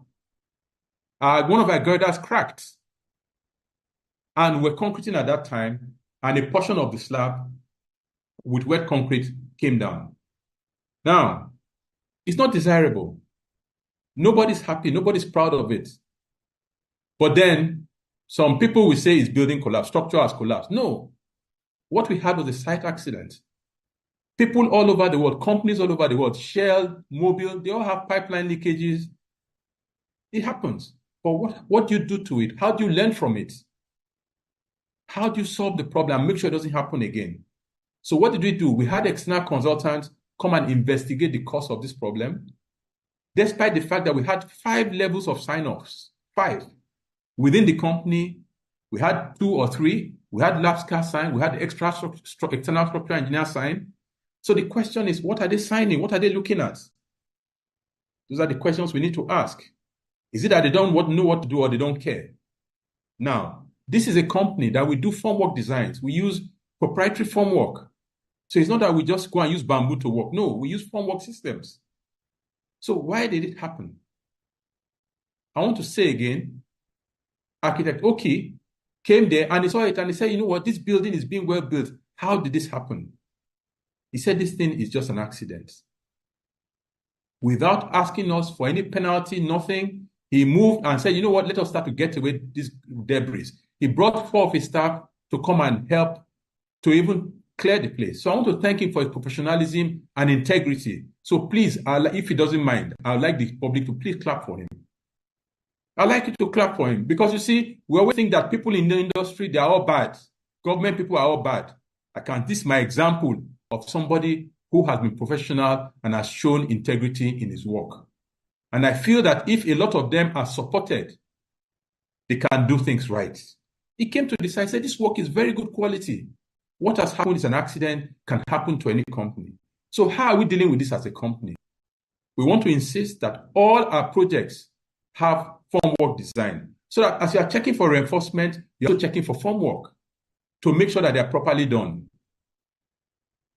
On our side, we've also taken time now to look at all our girders to make sure that the materials are of the right quality. The ones that have been used and need to be thrown away, we throw them away and buy new ones. So it's important that we learn lessons from our own situations.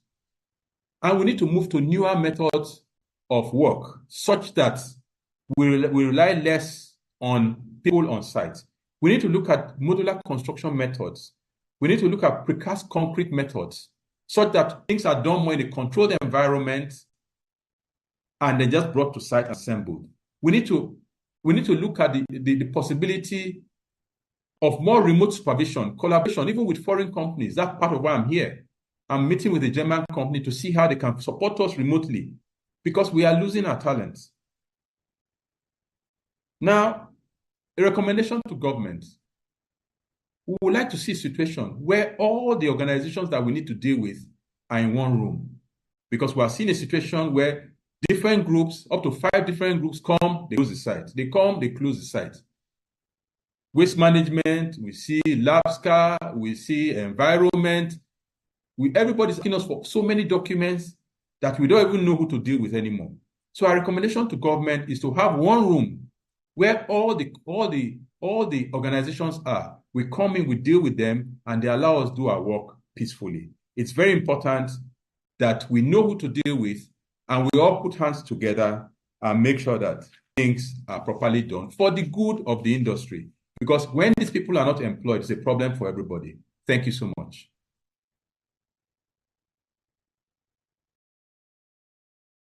Thank you very much, Engineer Okezabo. Thank you.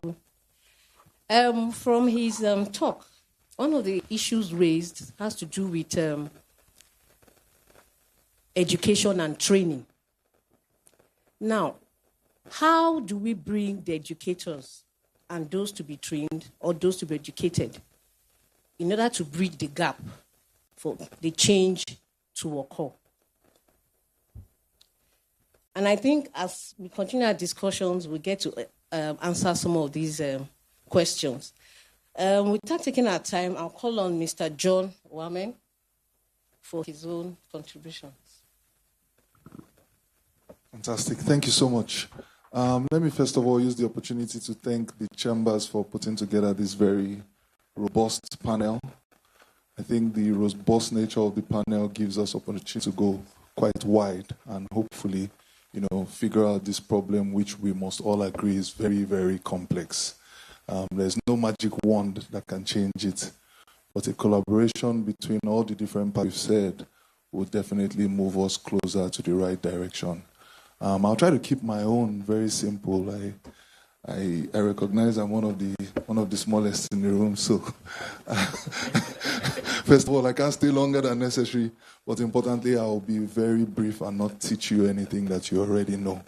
But one thing I want to point out first is that everybody in this room has to, as far as you're a developer or you're in a project, you have to first of all accept that it can happen to you. I think if we find some of the people who it has happened to before, like we talked about somebody today who went on TV to even say, he was doing the right thing, but it happened to him. I think when we first of all accept that there's a possibility that there can be weakness in our ranks, then we're in a better position to prepare against it. The other thing is that, unfortunately, a lot of times when we have these conversations in rooms like this, the people in these rooms are not the people on site. They are not. So we can point fingers at the developer, but the truth is that he had a whole chain of people on site who may not have the same kind of information that we are getting here.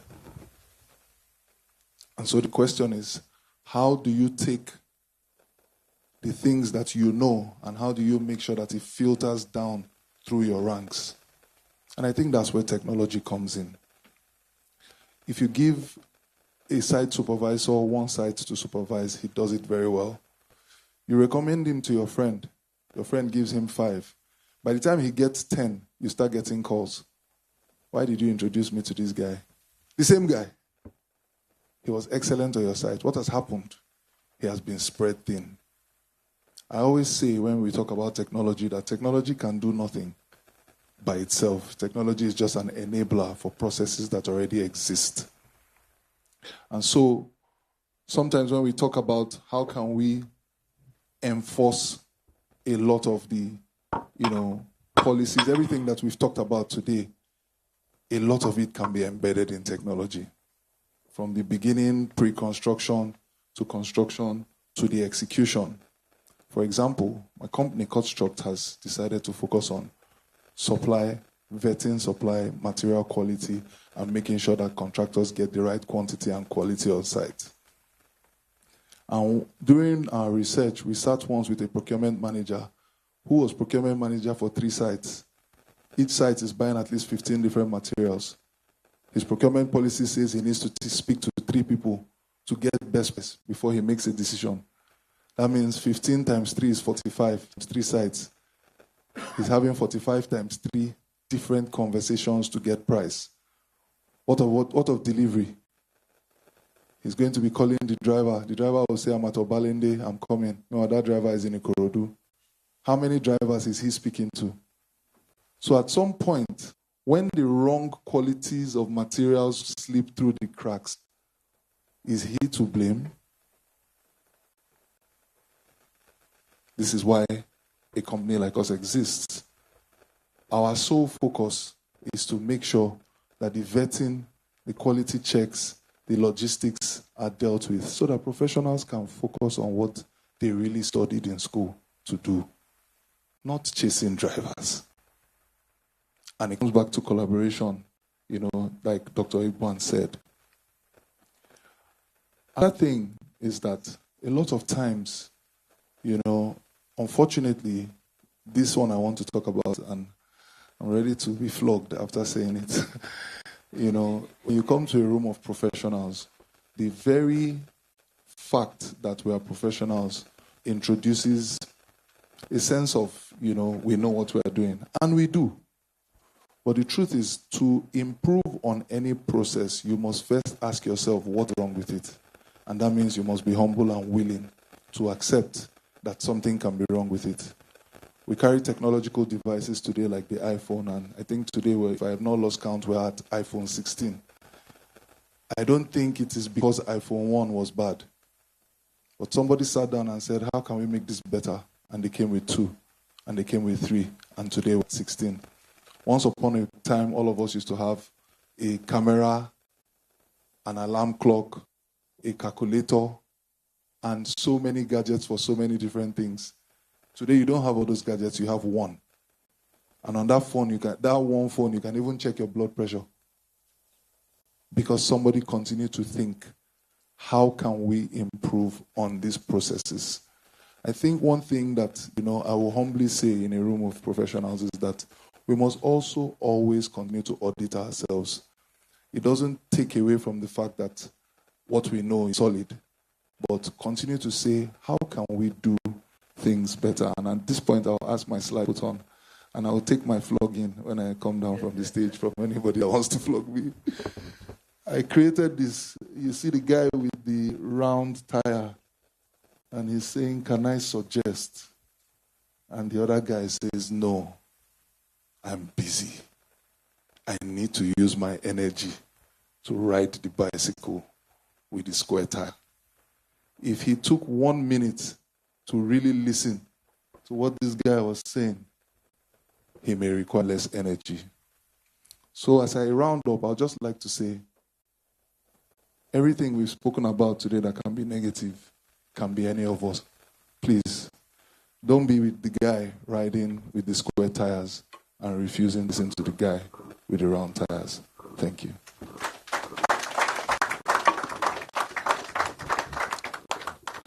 Thank you much, Mr. John Wame. While he was speaking, research has shown that most Nigerian construction companies do not have or do not employ workers as permanent workers, because of the issue of how do we get back to those down there. And when your workers are not permanent, how do you? So that's the question for us. Now we really want to get down to business to discuss these issues. And I would like Engineer Kunle Adebayo to please speak on this or answer this question. Design and planning issues. Maybe you expatiate on the design and planning issues that can lead to building collapse. Thank you very much. It's nice to hold microphone again. And so that I'm not repeating myself, I will take your question in a way, but in a roundabout fashion. I will just try and troubleshoot a few things that I've heard this morning, because I may not get the opportunity to ask questions since there are people in the hall. So I will just sort of randomly mention a few things that I think are key to a lot of what we've been saying. The first one is I was pleased to hear the wonderful presentation by the contractor. And then I was thinking to myself, if Lagos, for instance, Lagos State has 1,000 construction sites ongoing now, how many of those are actually what we call handled by contractors? And you find it's a very, very low proportion of those who are construction KSA or others. They are primarily direct labor. They are the owner of the house bringing workers together to try and construct. And there is a big fault. There's a big problem.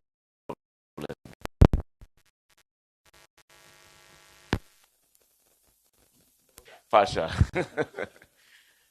Because you see, thank God this is Nbcc. So we've been talking Nigeria. Let's look Britain. If you are in Britain and I saw you on Oxford Street or wherever, and you say, oh, I'm building my house in so. I will look at you strange. I say, oh, you are building? I say, yes. I'm just on my way to find a bricklayer and find an iron bender. And I've done the design myself with, as he says, Baba, whatever. The truth is, it doesn't work that way anymore. In most developed countries, it's not even economic to have to be the one, because you should be using economies of scale. You should be using skills that at the end of the day, who am I to know what to do about plumbing? Who am I to know about electrical? Who am I to even know where I can get them? It's only because people know you go to Towing Street, you'll see people standing there. So I think we have we heard about modular construction. Again, I think time has come when we should be thinking that people who are going to build houses don't have to start from scratch. My house must look different from the man next door. I must have a balcony that's looking this way. I must have one. If, in fact, as a member of you simply said, I just want a prototype design. Instead of paying X, you're going to pay 10% of X to just get design. And so when you have, is it Whimsies or so house and so on, that has come about from that. That why not give it to those who can do it? And I use a classic example of how we do weddings in the past, and ceremonies. And all the wives of the house will come together. They'll go and be getting big pots and pans, and they'll start going to the market, buying. Then there's firewood. Then you can get plates from somewhere. You put it, and then they're cooking from morning up to the time of the ceremony, sweating to ceremony. Now, what do? They farm it out to those who can do it efficiently and properly, and who can be responsible. So what you do is you find your way to the reception and say, I had told the people to serve for 300. Where's the food? And the truth of the matter is the caterer brings it. And if it's done properly, you have something to hold on to. Not that you now say, this wife did this one did that. So I think a lot of our construction industry right now is filled up all comers. People who shouldn't actually have any business in the process of construction. And I think there must be some major turnaround. If my brother here in white cap is to go a step further and say, I'm only going to regulate people who have training, who have certification in construction. Why should it just be anybody who just says, I'm constructing? And that's where a lot of faults come. And I make a distinction because most of the buildings we're talking about, the Lekki Gardens, the synagogue, those are pin-up. They're just flashy. But most of the construction, the failures are happening because we're not using professionals. And that's usually in the 1 to 3 floors because they feel they can get away with it. So that's number one point. Another troubleshooting point, I will say, which is to do with the legal. He came up with X versus Y and so on, which is very good. But the reality of it is that we as Nigerians, we are usually very good at only doing what we have to do. If we don't have to do it, can anybody believe that in the year 2024, moving to 2025, people still drive one way? People still drive one way. And everybody knows it. And 2 days ago, I was telling my driver, you're approaching zebra crossing and you just want to. And I said, well, you know now. He says, he knows. But they too should have it, you know. And I told him, I said, that even in Nigeria, if you hit somebody on the zebra crossing, that's prison straight. That was when he sat up. So if people don't have consequences, if things don't have consequences, if they're not, so you did say all the cases, and then you use words like plea bargaining. I don't know what they're bargaining again for. So we need to be firm, we need to be serious. The construction industry is a very serious business. I'll move to another point. I tend to like giving examples that people can relate to. And this one will probably make you laugh. For the last few weeks, myself and my wife, we've been facing this issue of pounded yam. Our guy, the cook, will make pounded yam today, and it will come out so beautifully, fun, wonderful texture. And then maybe next week, somehow, the thing is just like he just mashed the yam. And the first question you ask him, is this a different yam from the one you did? And he will say, no, it's the same yam. I think maybe that yam is not good. And then by next week, beautiful one, well textured. The type that you can throw at the wall and it will bounce back on you. And we ask him, he says it's the same yam. Where is the problem? The problem is that in construction, as I said before, there's so many things so many variables.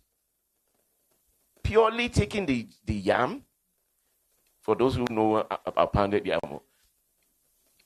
if you don't let the yam cool, or you add water at the wrong time, or you do, all those aspects will lead to your partial failure, partial collapse. So we now, over the time we've been eating our pounded yam, we've been having success, and we've also been having collapse, partial, So it just shows that really there's a lot of variable, and I don't think people should be getting into the industry or be allowed to be in there doing things when they don't know about it. The other point I would just say, bullet points about skills. Skills. The industry, unfortunately, has got so bad that there's hardly any real good building skills. I'm sure the others on the panel are aware of this. In fact, for tiling and so on, we are relying on those from Cotonou, from Ghana, and so on. I'm even worried now because with our exchange rates, even they are like expatriates now. We can't even bring in those from Togo anymore. But unless we develop skills, and the moderator mentioned it, she was asking, how do we do that? Many of our engineers are disappearing. And I also want to say, it's a shame to tell you this, but there are engineers and there are engineers. And I think Architect Oki mentioned it too. There are some who, they are just barely surviving. They're just doing it. They're not supervising. They're not putting into, because the conditions are not so. And if you aren't supervising your project, it is literally like not showing any interest at all. So there's so many things, and that's why when we now come to the question you asked about plan and design, there has to be a process, and that process has to be followed, and it has to be done by the right people. There's no way anybody in this room will go to get brain surgery from even an optician just because they say they are both using the same doctor. You have to realize that it's a specialist thing. And so the final point I'll make is what my other brother mentioned about technology. We seem to be so good at using the iPhone 16s. In fact, I'm sure there are some Nigerians here who have 17. I am sure. My affluent or guy on my table here, I'm sure they already have the prototype for 17. But we don't seem to want to use it in our construction industry. The construction industry is still so backward. The formwork we're talking about, the majority use bamboo. And bamboo is a local material. It's good, but it has its issues. It has lots of knots. We're using things in an unregulated manner. So if you ask the carpenter, how have you propped this? He says, well, I put them, I nailed it. How is it linked to the load that is going to come on? And I will say another thing. Most constructions, most failures, you remember I talked about the grouping of collapses. Most collapses tend to happen during construction when the structure is yet at a point where it can take its load. So you're pouring concrete, the formwork gives way, things crash, people fall. So we need to be more precise, and we need to make sure we use the right professionals. The final thing I will say, and I've just been trying to troubleshoot, is that even us, because the president had said we should all look at our own failures, even us as professionals, in Nigeria, we don't always seem to know where our boundaries are and where our competencies are. I should not feel ashamed as a structural engineer to still say that this type of structure, I have not done it before. So I need to either consult somebody who has or get somebody else. I should not assume that because I got BEng tech engineering that I can do everything. It doesn't happen that way. Experience, as I'm sitting here, I am still on a day-to-day basis, I'm still learning, and I still know my limitations. So at this point, I will assume that this alone should stimulate some questions. So, Ms. Moderator, can I please? Okay, yes, thank you very much, sir. Thank you. Thank you for your contribution. Yes, construction is a complex process, and it has to do with planning because of its complexity. And it's changing. It keeps getting complex, and we have to move with the time. Our time is fast spent, but I don't want to leave the audience alone. I want you to be part of it. So it's time for questions. I think I'll just give 2 people. Just 2. Okay, sir. Yes, can we have you?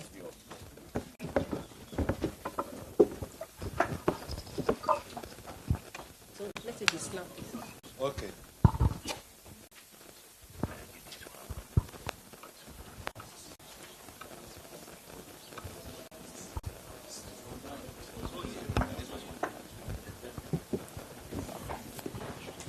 Please, can we have a Okay, thought? Very snappy.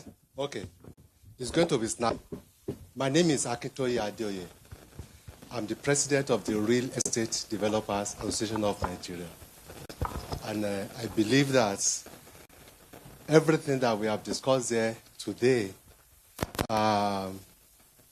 we are like hub of the built environment transaction. We are the one that employs the engineers, and we are the one, the investor, and we are the one that is responsible for, if there is corruption in the system, developer is responsible for the corruption. It's the one that goes to the ministry and corrupt the public servant. You know, is the one that wants to handle the procurement that he doesn't have the skill to handle, you know. So, what are we doing about this? We just signed partnership with University of Lagos every year to have 2 compulsory trainings for developers, because we just have to choose to be responsible. Responsibility is a choice, but it is a choice that we just have to choose to comply with the norms. I think accountability is very, very important. Consequences for action is very, very important. As long as there is no consequences for whatever that is happening in the sector, we will continue to have this challenge with us. Also, I will like to advise the public sector, represented by, okay, don't let me mention his name.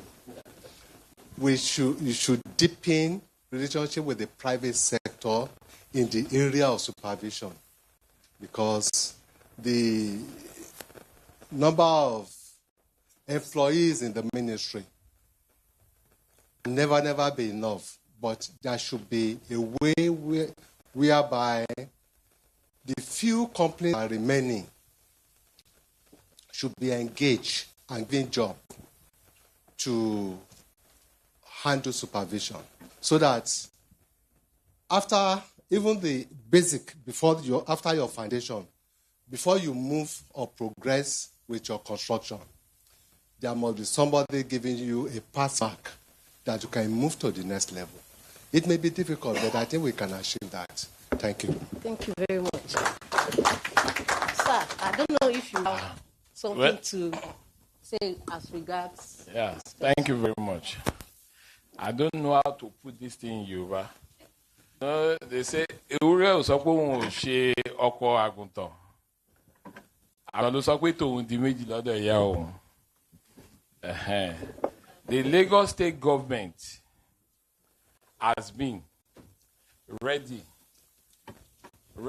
and has been partnering with the private sector. And I want to say it with all sense of responsibility. But the problem with most of the people in the private sector is them not doing the right thing. And I'll tell you, and I want you to take it, that a very good example, if we want to travel, I'm going to use the airport as an example. All of us here, if we are going to the airport, we want to travel out. We have this Nigerian mentality at the airport. Do you know me and everything? The moment you pass the immigration, the brain resets. The moment you are in the plane, the brain is already set. Once you get down at Heathrow or anywhere in US, that is when you see a normal Nigerian that is saying, do you know me? Omo, take the line call. You know why? There are laws and there are implementation. We have law here. Implementation is still under. And that is why the same Mr. Lukman can buy a property in UK, US. He will go there on his own or our own and say, yes, I bought the house. I saw Mr. This is how the thing goes. The same person will come to Lagos, build an estate. He doesn't know where building control is. He doesn't know where fiscal planning is. I know why. It's too big. He's giving it to Oki, for Oki to give Prof, for Prof to give it to Doctor before getting to that table, which is addition.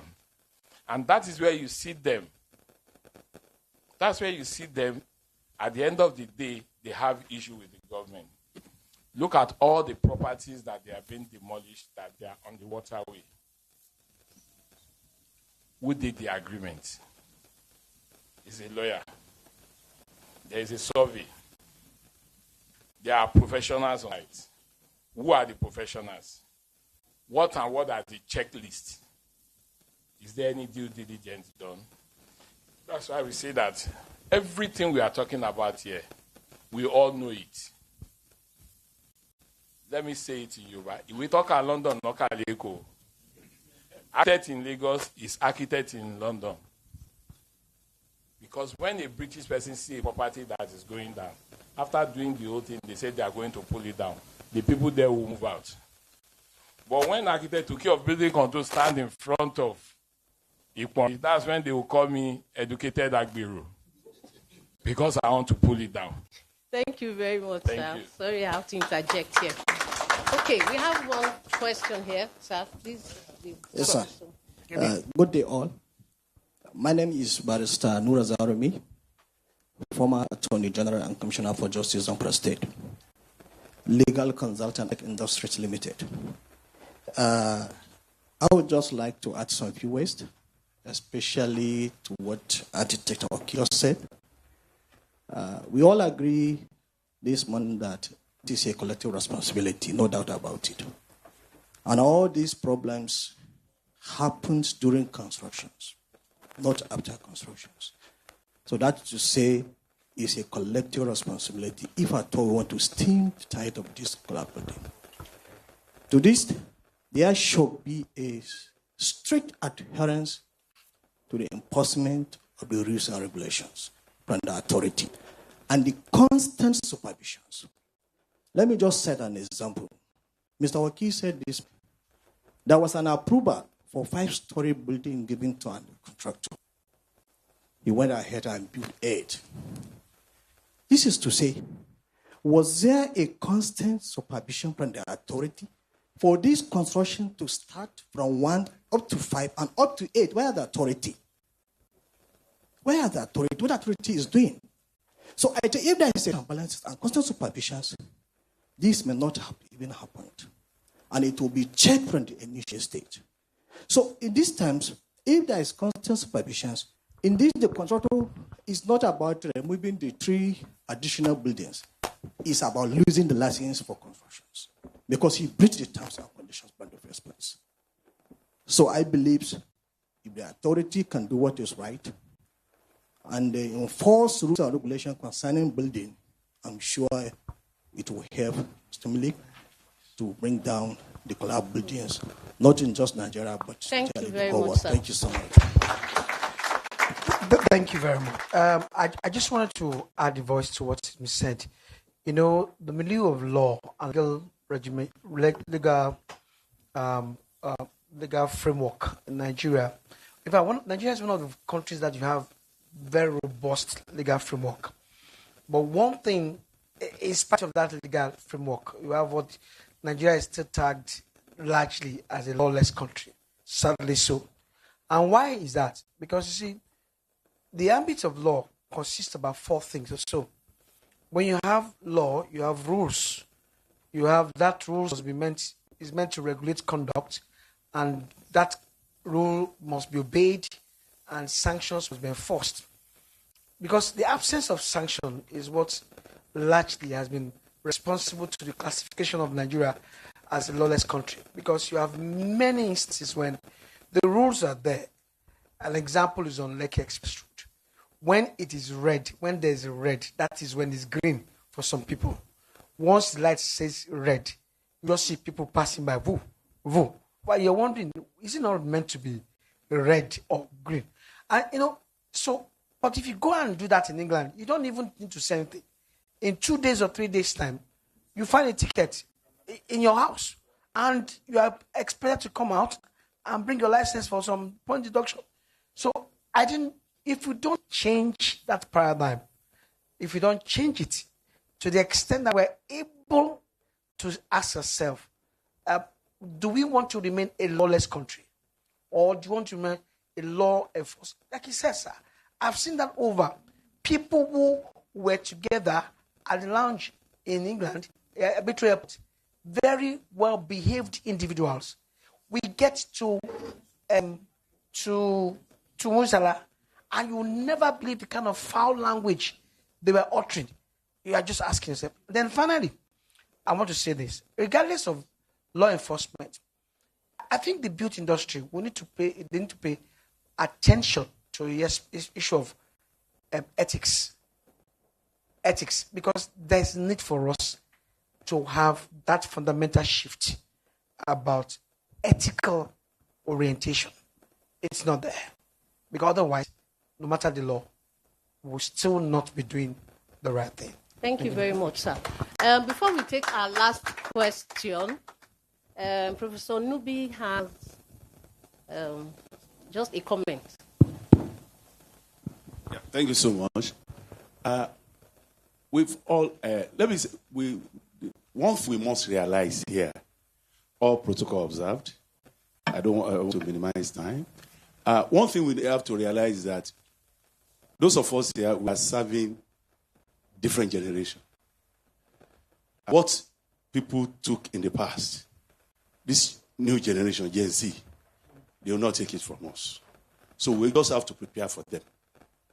On a lighter note, a young man did a PhD in England, one of the reputable universities. And after 3 years, he took the university to court. That what they advertised, that after 3 years of PhD, he will become millionaire, we have this job. It didn't happen. He was asking for refund. That what they advertised that attracted him, his life did not turn up to be a reflection of that. So we must know what we are up to. But there are all these things we are saying. Like say, we have laws, we have all these things. Which way forward? If we address the issue of collapse on-site construction, during construction, what will happen? Because every building has a life cycle. So it's a nation where we don't do retrofitting, we don't do anything.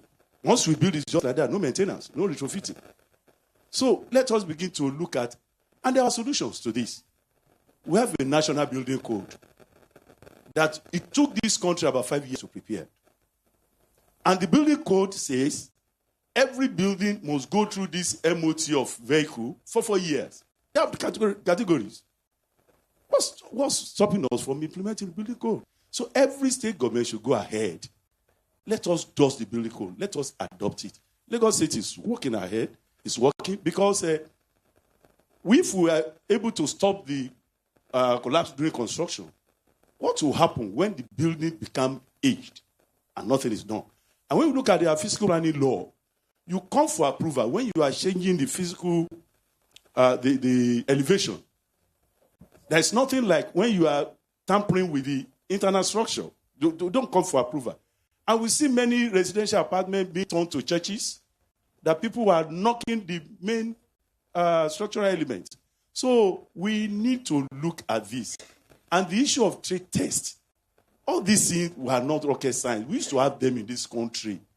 Electrician, you want to engage an electrician, you ask for a trade test. Ministry of Works, you are doing the examination. What happened to all these things that they all disappear and we're all comfortable?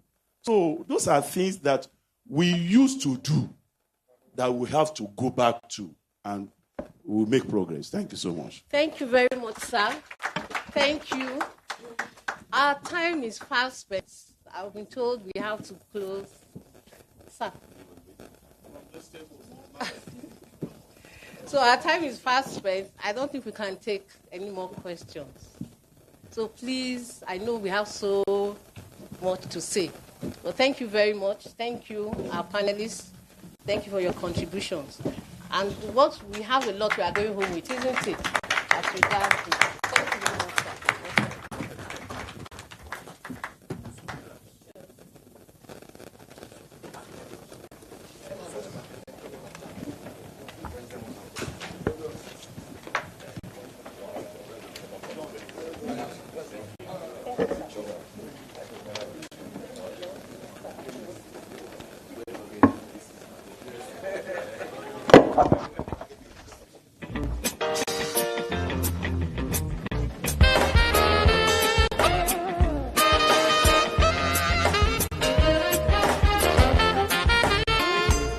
Thank you so much for that. Thank you so much for that insightful panel session. Media, can we get the sponsors video adverts from Construct Technology and Lafarge?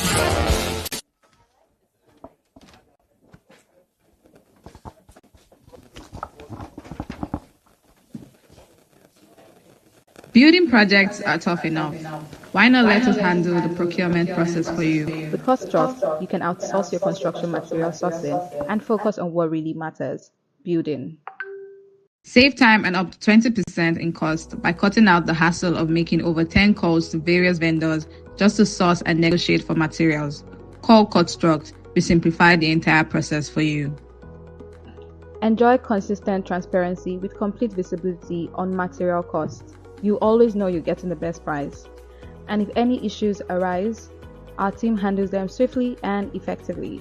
With CostTrust, you're guaranteed top quality materials plus options for exchanges or refunds if needed. Access competitive pricing and on-time delivery. CostTrust, your partner in construction procurement. Let's build together.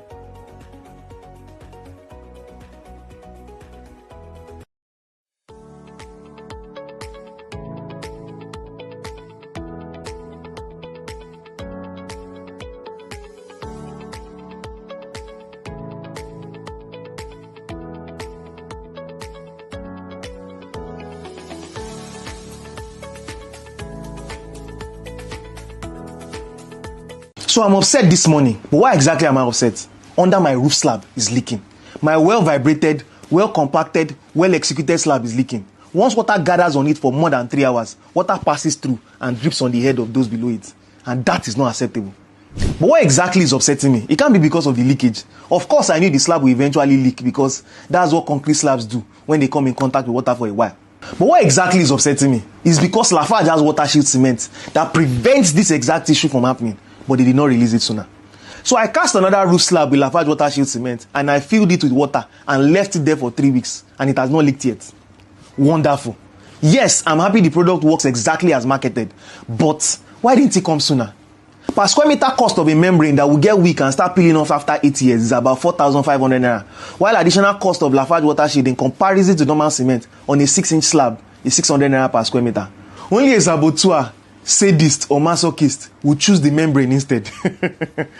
I'm happy I'm saving money by going with water shield. But I'm unhappy that the other slab that I use regular cement with is leaking. And if this product had just come out 1 month earlier, I will not be in this mess. At least the savings on the water shield slab will be used somewhere else on the project, like extra meat and plantain in site meeting refreshment, which is a win-win for everyone. Is there a lesson in there somewhere? You tell me. I've been Folajomi. See you on the next one. New Lafarge water shield cement now confirm. Number 1 waterproof cement for Nigeria. Ogbonge cement for waterlogged areas. Number 1 waterproof cement for Nigeria. New Lafarge water shield cement. Number 1 water shield cement. Water go collect. If water jam house, foundation and basement to call. No shaking. Ogbonge cement for waterlogged areas. Number 1 waterproof cement for Nigeria. Lafarge, na confirm. Cement, new Lafarge water shield cement na confirm. Put full stop for water wahala.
My name is Odunwayo Ojo. I'm the Managing Director of UPDC PLC. UPDC is the foremost real estate development, investment, and management company in Nigeria, and is the only publicly listed real estate company in the country. At UPDC, we pride ourselves with delivering the highest of quality products and services to our clients and delivering exceptional value to all our stakeholders. Come with me as we show you some of our projects. Starting at Ikoyi, let me introduce you to McDonald Court, a 32-unit private residential development containing 3 bedrooms and 4 bedrooms apartments and terraces. In Ikoyi, we also developed Cameron Green, a 28-unit apartment building which was completed in 2014. In Victoria Island, we developed the Victoria Mall Plazas, a commercial building sitting on over 7,000 square meters, and a 48-unit apartment building. This is Pinnock Beach Estate, a private luxurious residential development which we completed in 2010. Now, in Shangotedo, along the popular Monastery Road, we are developing another private luxurious residential development which we call the Hampshire. This is a 5-hectare site and service development which is broken into varying residential and commercial plot sizes that will boast of luxurious and quality infrastructure. This is the work progress on site in October 2024, and this is a rendering of what the functional estate would look like.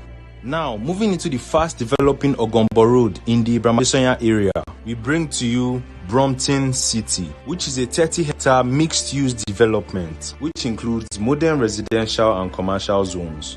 Don't miss out on this opportunity to invest in our properties that offers great returns and a serene lifestyle. For more information, call the numbers on your screen.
So, on behalf of the Chamber, I would like to thank all our speakers, starting with Architect Bola Oki, Engineer Kunle Adebajo, Engineer Igwa Okaisabo, Mr. John Oyamen, and Mr. Oluwatomi Vincent. And also our able moderator, Dr. Patricia Omega Kukoyi. Thank you very much for your insights. We also like to thank our special guest of honor, Engineer Margaret Aino Oguntala, who is the president of Nigerian Society of Engineers, represented by Engineer Johnson Adeoye. Thank you very much. Thank you very much for coming, sir. Also, Prince Akintoye Adeoye, who is the president, Real Estate Developers Association of Nigeria, REDAN. Thank you very much for your contribution and for coming. I would like to recognize Mr. Akin Opatola, who is the president of FIAPSI Nigeria Limited. Thank you very much for your time. Thank you very much for coming. Also, a few other people to mention. Honorable Nura Ibrahim Zarumi, the former Attorney General and Commissioner for Justice and for our state. Thank you. Mr. Fuad Ahmed Kuari, Director of AFTEC. Professor Timothy Benga-Nubi, thank you, sir, for coming. Prince Adeoye Akintoye, Happy to have you here, sir. And Mr. Shola Faleye, Managing Director of Lagos Building Investment, and Prince Adele, thank you very much for coming. I also like to thank our sponsors, Aptech Industries, UPDC PLC, Netcom Oaks Limited, Construct Limited, Lafarge PLC, Wemaboard Limited, Eximia, Realty, Alaro City. Thank you very much for coming. I'd like to thank everyone that has made our time to come here today. Ladies and gentlemen, thank you for your time. We really appreciate your coming. Just to mention a few upcoming events by the Chamber, we have the African EduTech Conference coming up on Tuesday, the 29th to Thursday, the 31st of October, 2024. Please make out time to attend that event. Also, we have the Nbcc Nigeria Advocacy Roundtable, themed the role of technology in accelerating Nigeria's economic growth, happening on Tuesday, November 5th, 2024 at 10 a.m. The Nigerian-British golf tournament holding on the 8th of November 2024 at 7 a.m. and the Nbcc Presidential Dinner and Awards Ceremony happening on Wednesday, November 28th, 2024. So thank you very much for your attention, and God bless. Well done. You struggled against the lack of attention. Yes, it's better. Yes, you are saying.